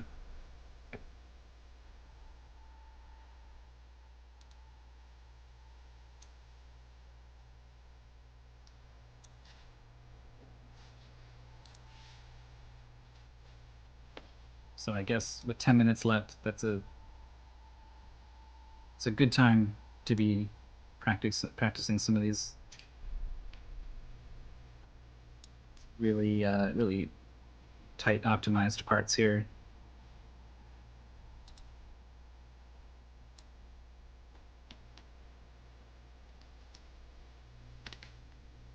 Controller head says the routes are starting to get close to what we do. I hope so. That's kind of how it goes. I bet you're going to see them get closer and closer to that, even throughout the 30 minutes of the match. Not if I go in that pit.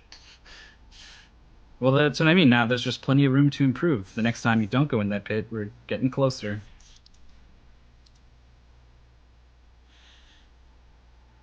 But yeah, that's an example of not just using the tornado at the soonest possible opportunity. Sometimes it is better to wait, so you just need to learn when to use it at all these spots, and it can be a little hard to memorize all of that. There's a lot of rooms and a lot of tornado. But you got about 10 minutes to try to get that in as best you can.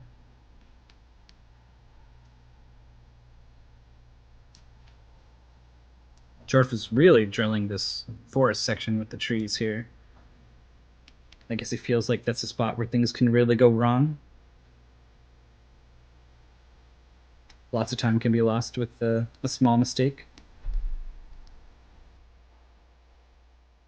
But it is really neat how close players can get to emulating top-tier speedruns in just an hour here when you focus on just a small section of a game. That's part of why I think this show is really great for people who are looking to try speedrunning and get into it for the first time. Because if, you see someone do an entire game and you're like, God, I could never do that. But if you take just a really small chunk of it and focus on it for a little bit, very quickly you can start to see how close you actually can get to what that guy in the video is doing. That's really, really encouraging.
Yeah, that pit in that island section is really troublesome because it's just a lot of flat ground. So you're like, nothing to stop me from using this tornado everywhere.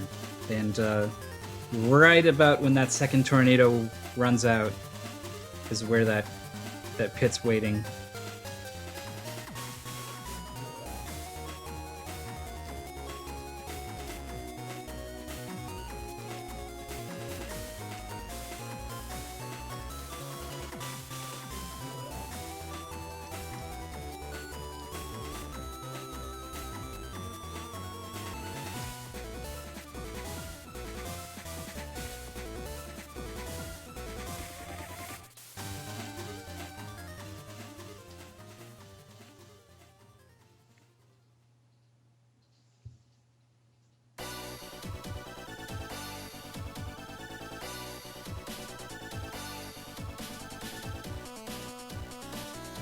I think in the current record, he gets hit on the boss, actually.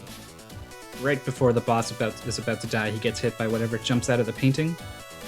So he turns around really quick, grabs his power-up off the right wall, and finishes the boss off. Only loses, I don't know, 2-3 seconds or something. But yeah, there are plenty of situations where if you did get hit and your star goes off into... I mean, it could just fall down a pit, for one. Could fall down a vertical section. Lots of bad things can happen to your precious power-up. And if that happens, it definitely can be run over.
Alright, I got our stream back up, so I can tell you have about 4 minutes left of practice.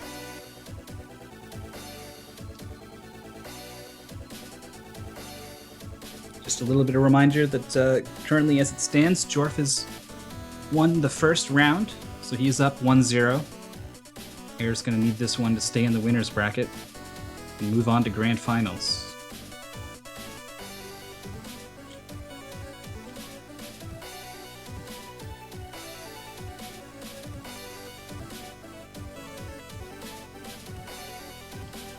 But even the loser will still not out of it. Neither of these guys have lost yet in the tournament. So the loser will go down to the loser's bracket, waiting at the end for one of, I think, 7 players who are left alive down there to meet them in loser's finals.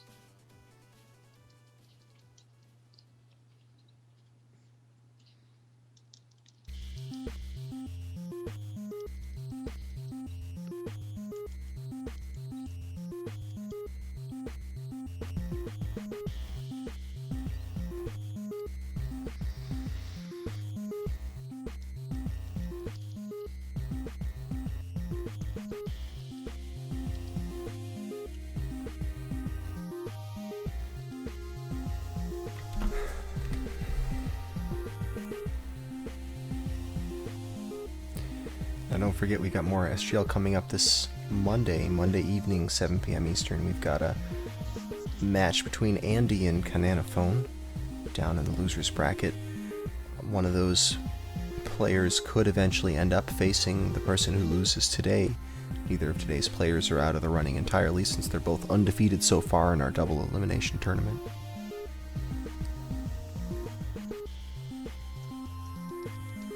But yeah, here we're coming to the end of the hour practice session, so certainly seen these players improve quite a lot since they first picked the game up. This is a pretty hard thing to master, even just 2 levels plus a boss fight within an hour's time, if you really are going to go for as optimized a run as you can get, which it may come down to, judging by how this past match went with Mario 2. These players really were pulling out all the stops in that one, so we should expect the same thing here. Yeah, this tornado is not intuitive at all. You're definitely struggling with it when you first get it, and it's never really going to be your friend, I think, as you're running this. So it's whoever's the best tornado wrangler gets this thing to do what they want it to do. It's going to come out on top here. Controller head in chat is saying he wants to start playing more Kirby. He was going to do something else, but he's watching this and he wants to play more Kirby. SGL's definitely had that effect on various runners. We're happy to get people speed running. Yeah, I just recently saw Scavenger working on Ninja Gaiden 1 after he got it as a mystery game on SGL. He seemed to take to it pretty well and learned the rest of the route. We did just levels 3-1 and 3-2 and 4-1.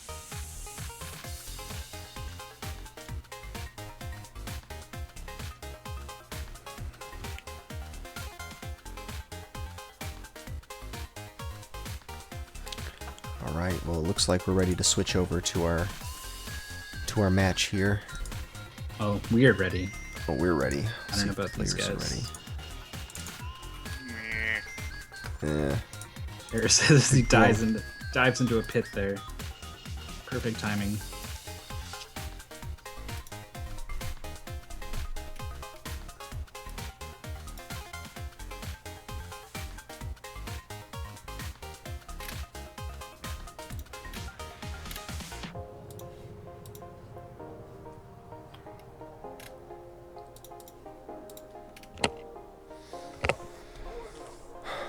Alright, well, we got the screen switched over for our match here. I think we're pretty much all set over here on this side. Are both of the players ready to start this match off?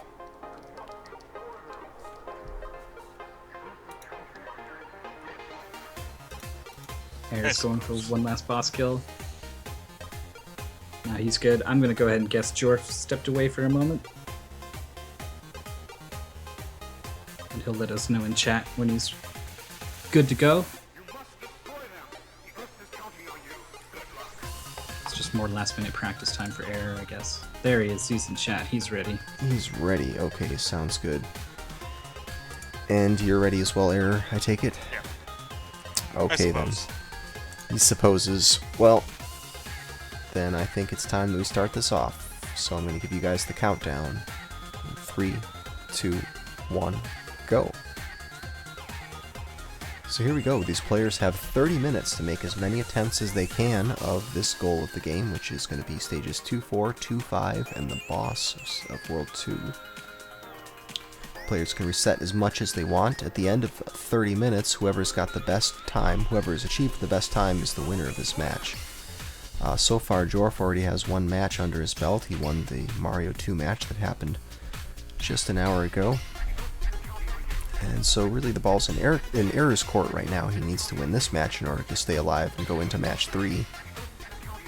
Otherwise, Jorf will have best 2 out of 3 and he'll move on to the grand finals, while Error will move down to the loser's bracket. Or if Error wins this one, then we'll have a third match to determine which player advances. Yep, Error was off to a great start. Makes it just a tiny mistake, clips an enemy, loses his tornado power-up, and that's actually reset. Tornado saves way too much time to give up that early in the run. It's a little hard to deal with. Really, I mean, in a regular speedrun, actually, that's usually the case. Getting hit once is a reset, and this is a pretty long game. The speedruns are up to 45 minutes, so very unforgiving. But I think there's just a lot to this game in terms of, there it is again, just barely running out of tornado, and that explosion happens. This tornado has a lot of movement tech to it. You kind of hold B to make it ascend and let go of it to descend, but it doesn't go up and down very fast. It certainly goes side to side quite fast, and so that disparity makes it quite hard to control. You also can't stop spinning until Kirby decides he's done.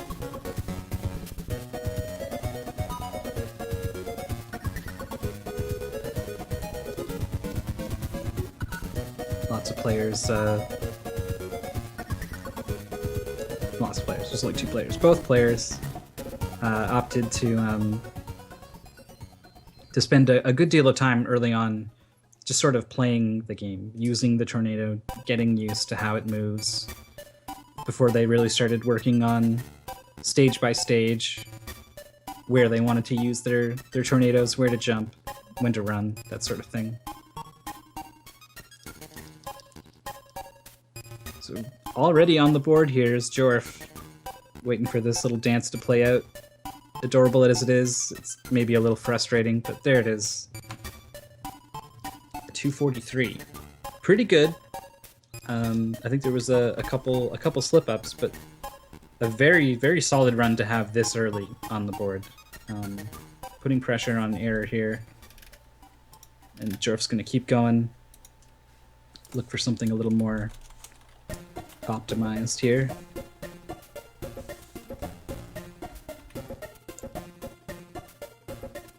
Unfortunately, there's a bit of lag in spots. I wonder if it's actually worth clearing out one of those high jump guys. I don't know. He's kind of off screen back when the lag gets really severe, and you do have to puff out your air and then suck it back in again one time. So I don't know. Close call there. But there's not a whole lot you can do about the lag. There's some games where lag management becomes a key thing, but in Kirby, you just kind of get through the section that lags as fast as you can, really.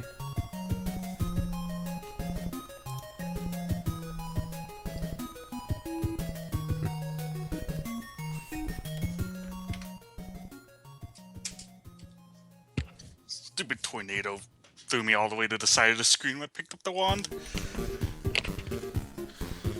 Well, Error's got his run in. It's a 245. So only about 2 seconds behind Jorf's first run.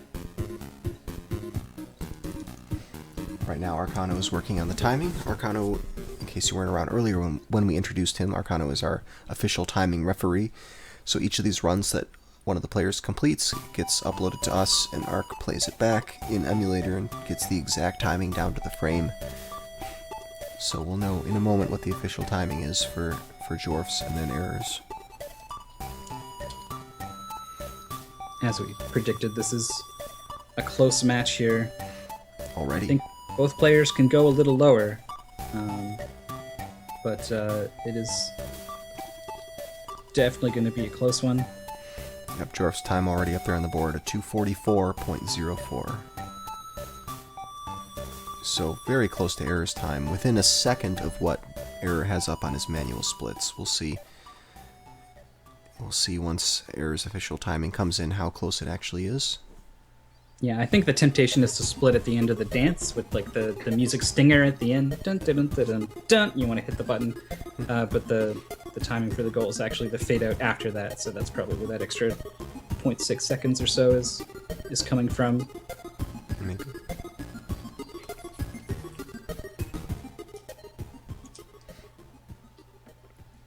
player splits are mostly for the benefit of viewers and sometimes the players.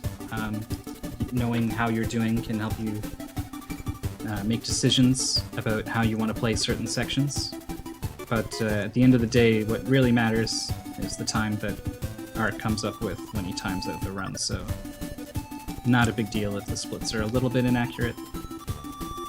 I don't come up with time. The players split the time. Yeah, Frame you count. just count. Just count frame by frame. There's a Yeah, couple 1, thousand 2, frames. 3, 4. Yeah, I don't know how you do it. You're really good at it. He just comes up with the times. I like that idea. I think this one looks like a 244.5. You haven't had that in a while. How about that one? But yeah, it is a 244.5 from Error, so he is half a second behind Jorf right now. Very close, closer than it appeared. Got a comparison video up there so you can see how Error's current run is comparing to the run he's trying to beat, which is Jorf's 244.0. Let's see if we can figure out where that half a second comes from.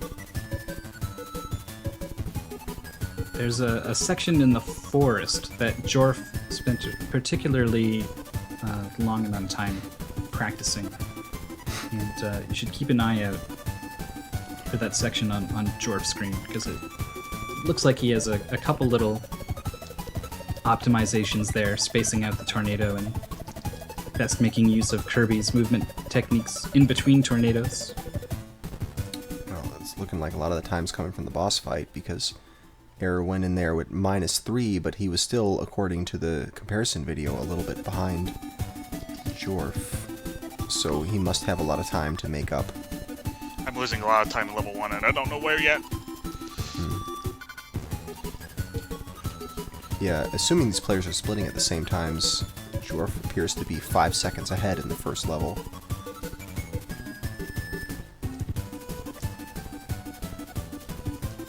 Coming up boss to fight.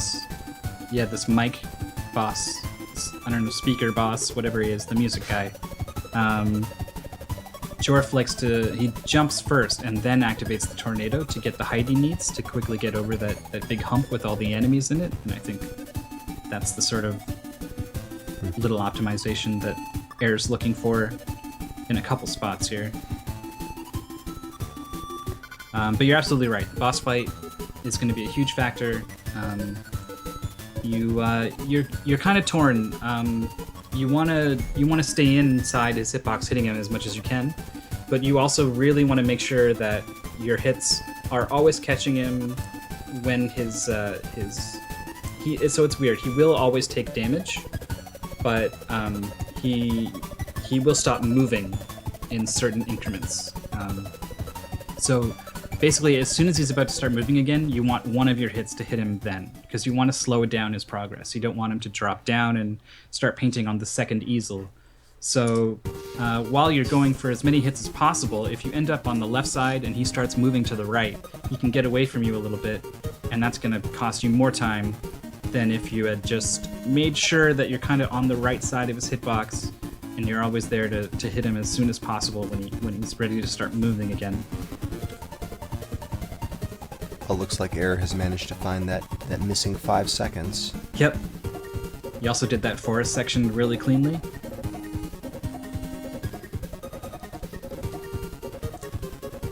It's easily possible to bang off of any of the little blocks that are hanging down, and when that happens with the tornado, that bounces you pretty far off to the side. And now, not only that, but you now need to either descend or ascend based off of what you hit, and that's going to change your downwards or upwards momentum, and it's a bad scene. So lots of time to be lost on that forest section, but it looked like both players have a good idea of how to tackle it.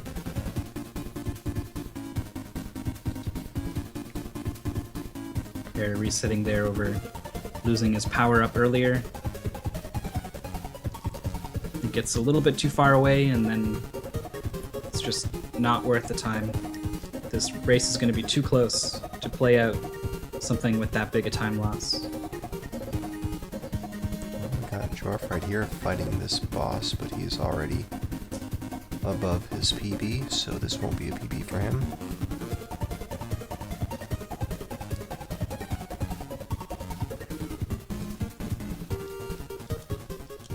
Yeah, it is a very close one. In Already. the chat's jinxing Error now. Oh no. Doing it for us.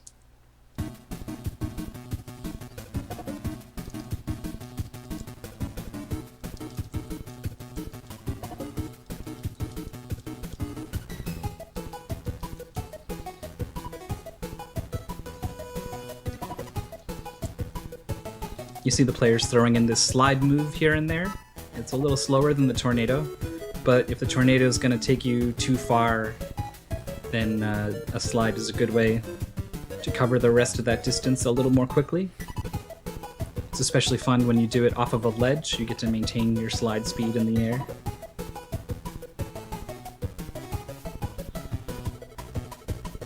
There's a lot of different ways to control Kirby's movement in this game, which makes for a great speed game. It's a little bit of a shame that the tornado is so good that you end up seeing a whole lot of it. But, I mean, also controlling the tornado is a pretty interesting speedrun mechanic as well, so it's hard to fault it too much for having a speedrun mechanic that's too good that it makes the other speedrun mechanics not as viable.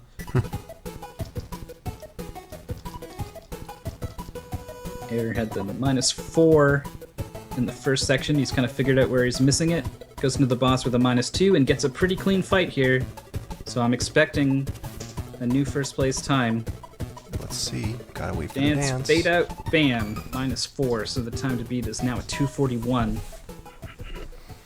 Wow, there we go. We're getting closer to some of these more optimized runs that are going to be something to beat here.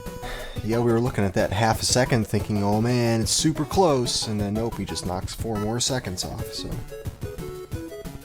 yeah, we'll see now what the new standard's going to be.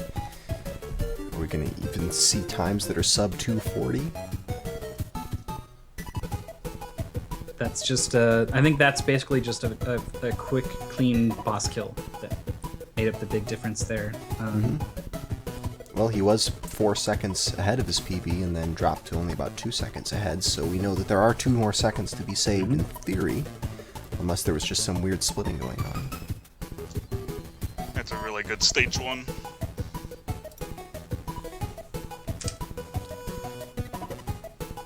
I think it's a good stage 1. Yeah, you had -4 on that last time, and now it's -2.2, so you were looking for a mysterious 5 seconds in stage 1, and you found 6.2. Nice job. Jorf's certainly not out of it yet. Jorf has not really had a run with a super clean boss fight yet, so we'll see what sorts of times he's capable of. Alright, yeah, we got Error's run officially up there on the board. It's a 240.71. Nice.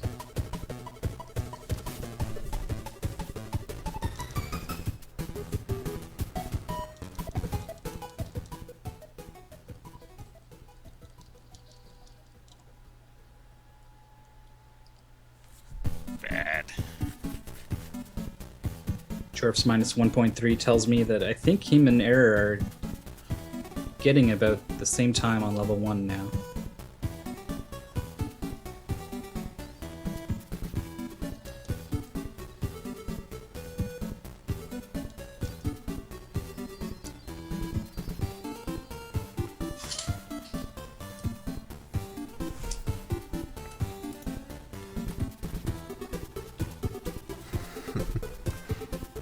Looks like Jorf got through that island section with the pit of shame a little more cleanly. Getting caught up a little bit on these enemies in this floating cloud section though. Meanwhile, Error's got a boss fight going. Very important. He needs to stay inside this hitbox as much as you can, but it's really not easy when Kirby's moving super fast sometimes and super slow other times, but What a good he finish. gets it done there, yeah. So this is going to be a really, really good time. 237.4. 237.4. Wow, excellent. And at this point, I think we're going to start seeing a lot of resets from Error. I think he's going to need something really, really tight to start chipping away at that time now. Level 2 was still pretty bad. All right, so he feels he can go lower without too much trouble. Jorf gets a good boss fight there. This is going to be close. Yeah, this will be really close here. Remember, 237 is what he's trying to beat. Yep, this dance goes on for a long time, and then there's the fade out. Oh, he does It's beat a it. 236.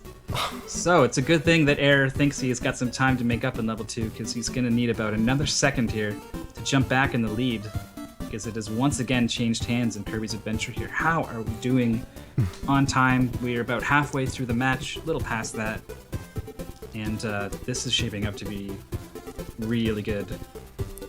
Pretty impressive. There we go. We have Error's 237 up there on the board. Right now, Arcano's working on timing that 236, just so we can confirm that it is indeed faster, but it sure looked like it by the splits there. Yep, judging by the splits, you can see they're doing about the same in level 1, and then Error had that subpar level 2, so he's behind about a second and a half there. And then I guess his boss fight was just a little cleaner. Seemed like most of the time savings came from that boss fight.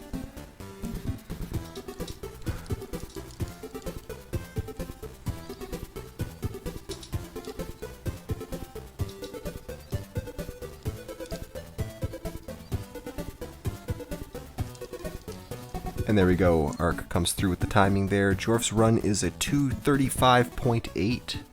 So it's a high 235 versus a low 237. So we're looking at about a second and a half difference between these two.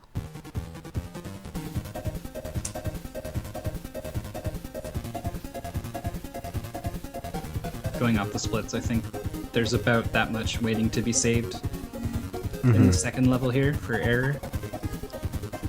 So he's on a quest to pick that time up. I like his intro to the forest stage there. He actually goes left, lands on that platform, and tornadoes from there. That's because if you tornado as soon as you start the level, you're very likely to bump into a ledge.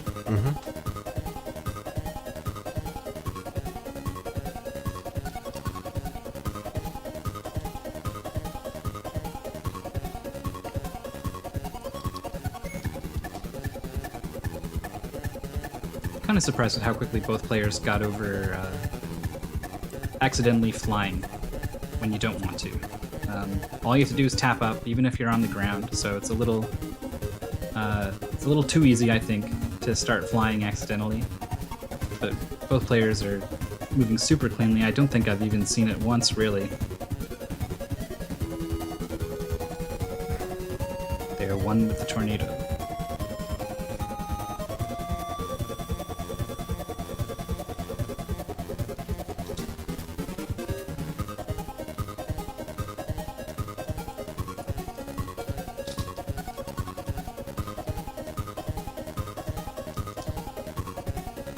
That's what the third time I've seen Error get tagged by the boss's flashing dead body. Still an active hitbox, will still damage you. You can blow it up, but if your tornado doesn't last long enough, you definitely don't want to go into another tornado just to do that. And I think it's a bit of lag with all the explosions that come off when you do that, so ideally you send him off to the left, get him out of your way, move on. This is one turnaround on the cloud platform that I see Error keep resetting over. It's going left not quite far enough, and then he misses his opportunity to fall off the cloud. And this other spot right here that you see him doing it right before this mini boss, it's another section where I've seen both of the players losing a lot of time, just bouncing a few times too many. Here's the cloud section again. This time he actually makes it. Jorf's got red numbers going into the boss here, but they're very, very slight red numbers, and this boss fight can determine a lot. So the boss gets away from him a little bit, and he's a little slow grabbing the wand, and this dance does take a while to play out here, so I don't think... Oh, it it's is? not. It goes right It's past. not. Yeah, It's a the boss, 237. the dance, man. He's got some moves he's gonna show you, and you're gonna sit there and watch.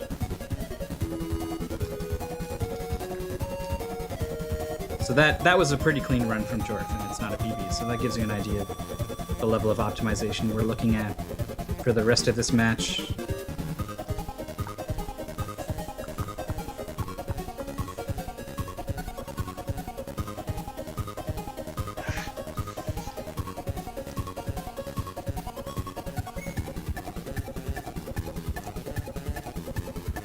Error with a couple extra tornadoes there.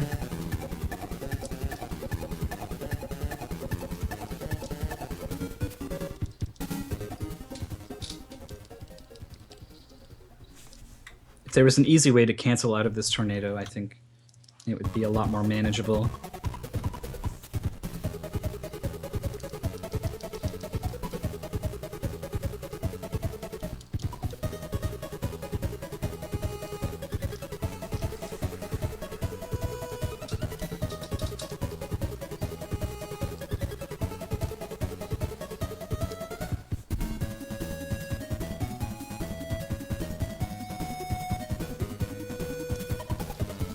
Jorf tagged by a cannon there, so even though the power-up is waiting for him above his head, it's just not worth the time loss. Gonna reset and try again here.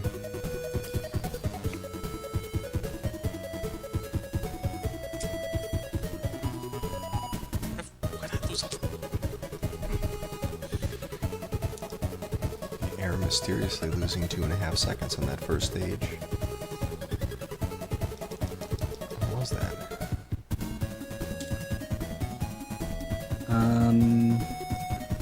Lag is often the invisible killer in situations like this, and there is a bit of lag, but I can't really think of a situation where you can really make that much of a difference. I must have just missed something. There's some things we were talking about in chat. At the end of the stages, the first two stages they go through, you got to do a jump off a platform.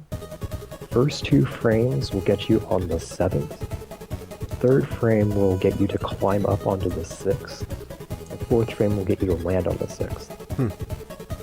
So if you hit that 3rd frame and climb up to the 6th, then you lose about 50-ish seconds is what I roughly timed it as. And I didn't do a precise timing, I just wanted an estimate. Frames, you mean? 50-ish frames? Yeah. Yes, sorry. 50 frames approximately. And then other than that, it would probably just be lag from either having too many enemies on screen or killing enemies in a bad way, like hitting multiple enemies that you wouldn't normally hit. There's definitely a screen with a lot of bombs where you only need to kill 2, maybe even 1 if you get really lucky, but you can definitely avoid killing a 3rd that these guys sometimes bump into. And it's not an easy room to do cleanly, so it's really tempting to just kind of keep going when you get your movement through there is clean. But you do slow down quite a bit killing that 3rd bomb. So I think we're going to start seeing some more resets there. Error gets through with just killing 1. That's the ideal there. Not easy to do. And I think if anything, it's making sure that the tornadoes are running out before the doors. You don't want to have to wait at a door for a tornado to run out. If you don't time your tornadoes right, then you can start bouncing around and just waste a whole bunch of time. Yeah, I've seen a bunch of cases of zipping back and forth across the door as the tornado unable to enter it.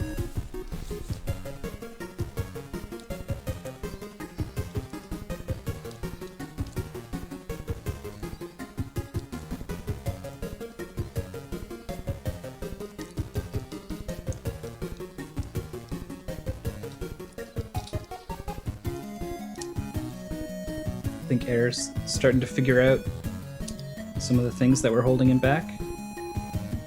Yeah, really clean room there. See how he does on the split. It's looking like it is going to be another red split here, but it's not 2.5. Yeah, he certainly could beat Jorf's time with this run so far. In fact, it looks like he's even ahead of Jorf's run, just barely.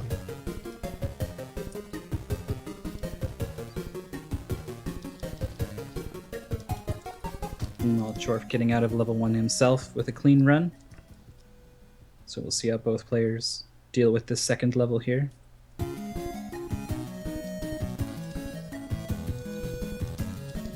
we start to see Jorf pulling ahead.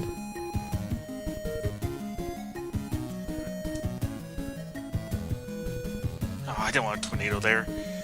Oh, but it looks like there's slack even in Jorf's run as well, so I keep seeing Error falling behind and then catching back up again, so there's time to be saved all over the place. Yeah, I did a run through of Jorf's PB, and just as a rough estimate, I would guess that there's maybe 2.5 seconds to save. There could definitely be more that I missed. Yeah, it seems like more than that just by watching the two videos next to each other. I'll see Error fall behind by a couple seconds, and then suddenly he's right back in it again. Right back tied again, so we'll see if he's able to get one together without any of the mistakes. He could certainly take a couple seconds off of his time. Yeah, the tornado can be a little misleading though. Like if Jorf is just coming out of a tornado and he's slowing down, Yep. I mean, there's Error speeding up at the height of his tornado, it's gonna look like they're pretty close. Mm-hmm. Boss right here from Jorf going in with green numbers. Pretty big deal here. Spins pretty far away, but he does get the boss before he gets away. I'm not sure that's going to be a PB though. Yeah, little trouble grabbing the wand, so we'll see. This dance does go on a while. Goes a I while. think he's got it. He does. Ooh, a 2:34 is now the time to beat. Jorf's got a 2:34.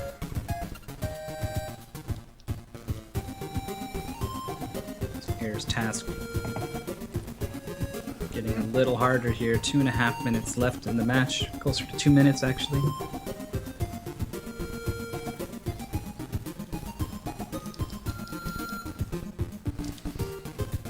It looks like most of that time is in level 2.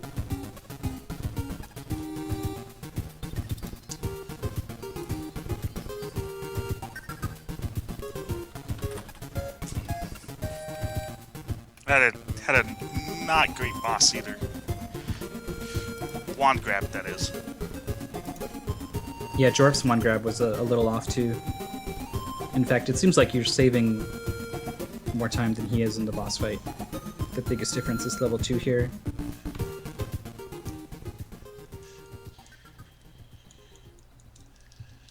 Level 2 definitely the harder of the two to execute on.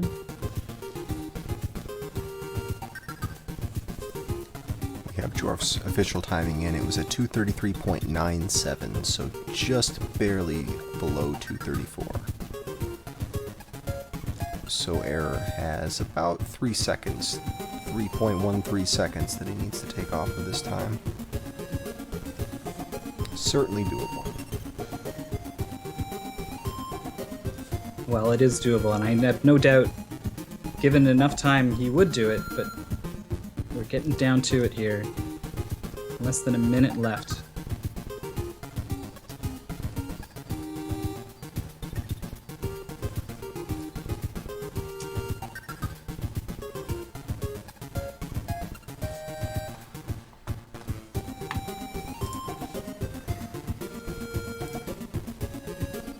Pretty good level 2 there. I don't know if he can save 3 seconds on this boss fight.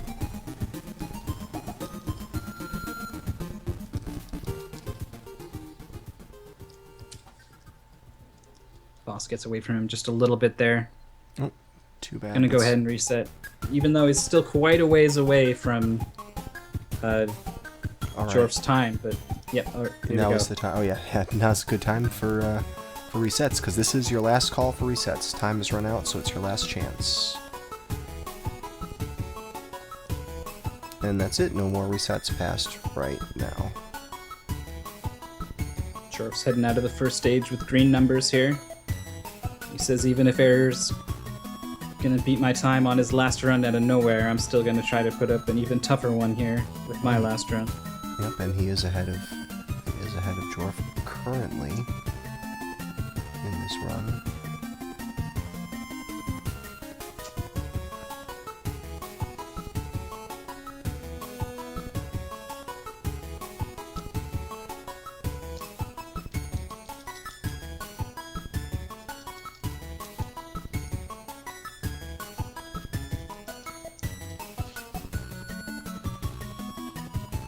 I don't want to say anything specific about what's going on.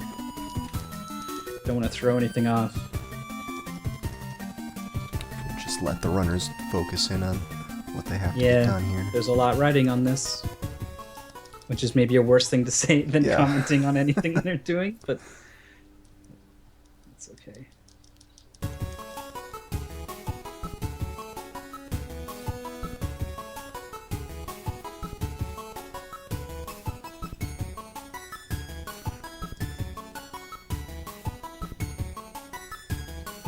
It's looking like Error's gonna need a rather spectacular boss fight here. Yeah, he's a couple seconds late going in that door, so... Jorf slips off the ledge here. Not gonna PB with his final run. You're about 2.5 seconds behind at this point. Let's see. Oh! Uh-oh. He's into the Warp Star Station, followed by a reset. So that is the rather sudden end to our match on the last run. With decent numbers, had a chance here at catching Jorf on this last run, and that is not the way you want to lose it. Yeah, well played, guys. Very, very good runs. It was a very close race. A lot of back and forth. Did we? Oh, he's gone. Yeah, Error is not happy with the way that ended, and I wish he wouldn't be. I wish he was happy about his performance, because he did get all the way to winners finals here, and he did put up a really good fight. Both of these matches were close, and I don't think he should have anything to feel bad about. But all the same, that is the end of winners finals. It is going to be Jorf moving on to grand finals. Error will move down to the losers bracket, looking for a chance at revenge. So thank you so much to Jorf and Error for putting on a great show in our finals here. We'll give Error a couple days To recover from that. get over it, put it behind him, and come back and show us what he can do in the losers bracket. Well, meanwhile, I've put up a bonus game in case Jorf feels like playing it. I'm eager to check out what that is. Welcome to, if you like. Bonus game isn't for points or anything. It's just a game that is kind of interesting that I want to see how the players like. But that's it. It looks like Jorf is the winner of this. Jorf is now the winner of the winners bracket. Error is, of course, still alive in the tournament. He's got another chance because that was his first defeat so far, so he's still got another chance. We get the brackets up and we can talk about who's playing whom here. No, Jorf is not feeling well, so So he's done. Okay. us subjecting him to whatever horrible bonus game you've cooked up is not down with him. That's okay. He, despite not feeling well, he did come on the show and he did play well, so congrats to him. Thank you very much for that. And that's gonna be the end of our show for tonight. We'll be back with another one Monday. Monday evening, 7 p.m. Eastern Time. We've got Andy versus Kananaphone, and they're going to be doing mystery matches. Mystery. If you missed anything, we'll have VODs up on Twitch, and if you don't want to miss the next one, then you can follow the channel here on Twitch, or you can follow @Speed Gaming Show on Twitter. That's a good way to keep on top of everything we got going on. A couple more matches here to finish out the tourney, and then pretty quickly, actually, we're going to move into Season 2 afterwards. So if you're seeing these finals and you think, you know, this looks like a really cool thing I want to be a part of, then jumping in on Season 2 sounds like a pretty good thing. Should start late December, early January. There's Error in chat. He did say GG in chat in Skype call, so He's okay, he's not guys. he's not angry at He's a little angry at himself, and that's about it. You know, he's not misplacing that anger anywhere else, and he's gonna deal with it, no problem. Yes, the prediction brackets on Challenge are done. That was a cool thing that I've sort of lost track of ever since I found out I can't win. Actually, the fact that Jorf made it all the way to the finals here does mean that I'm gonna drop from second down to like 5th or something. So thanks, Jorf, for busting my bracket. Anyone who had Jorf to win the winner's bracket just picked up a good chunk of points. Yep, Hag Spam, Tolu, Blecky, all are rocketed up towards the top here because they've got Jorf as their pick. So nice on them. And congrats to our challenge prediction winner, Feasel.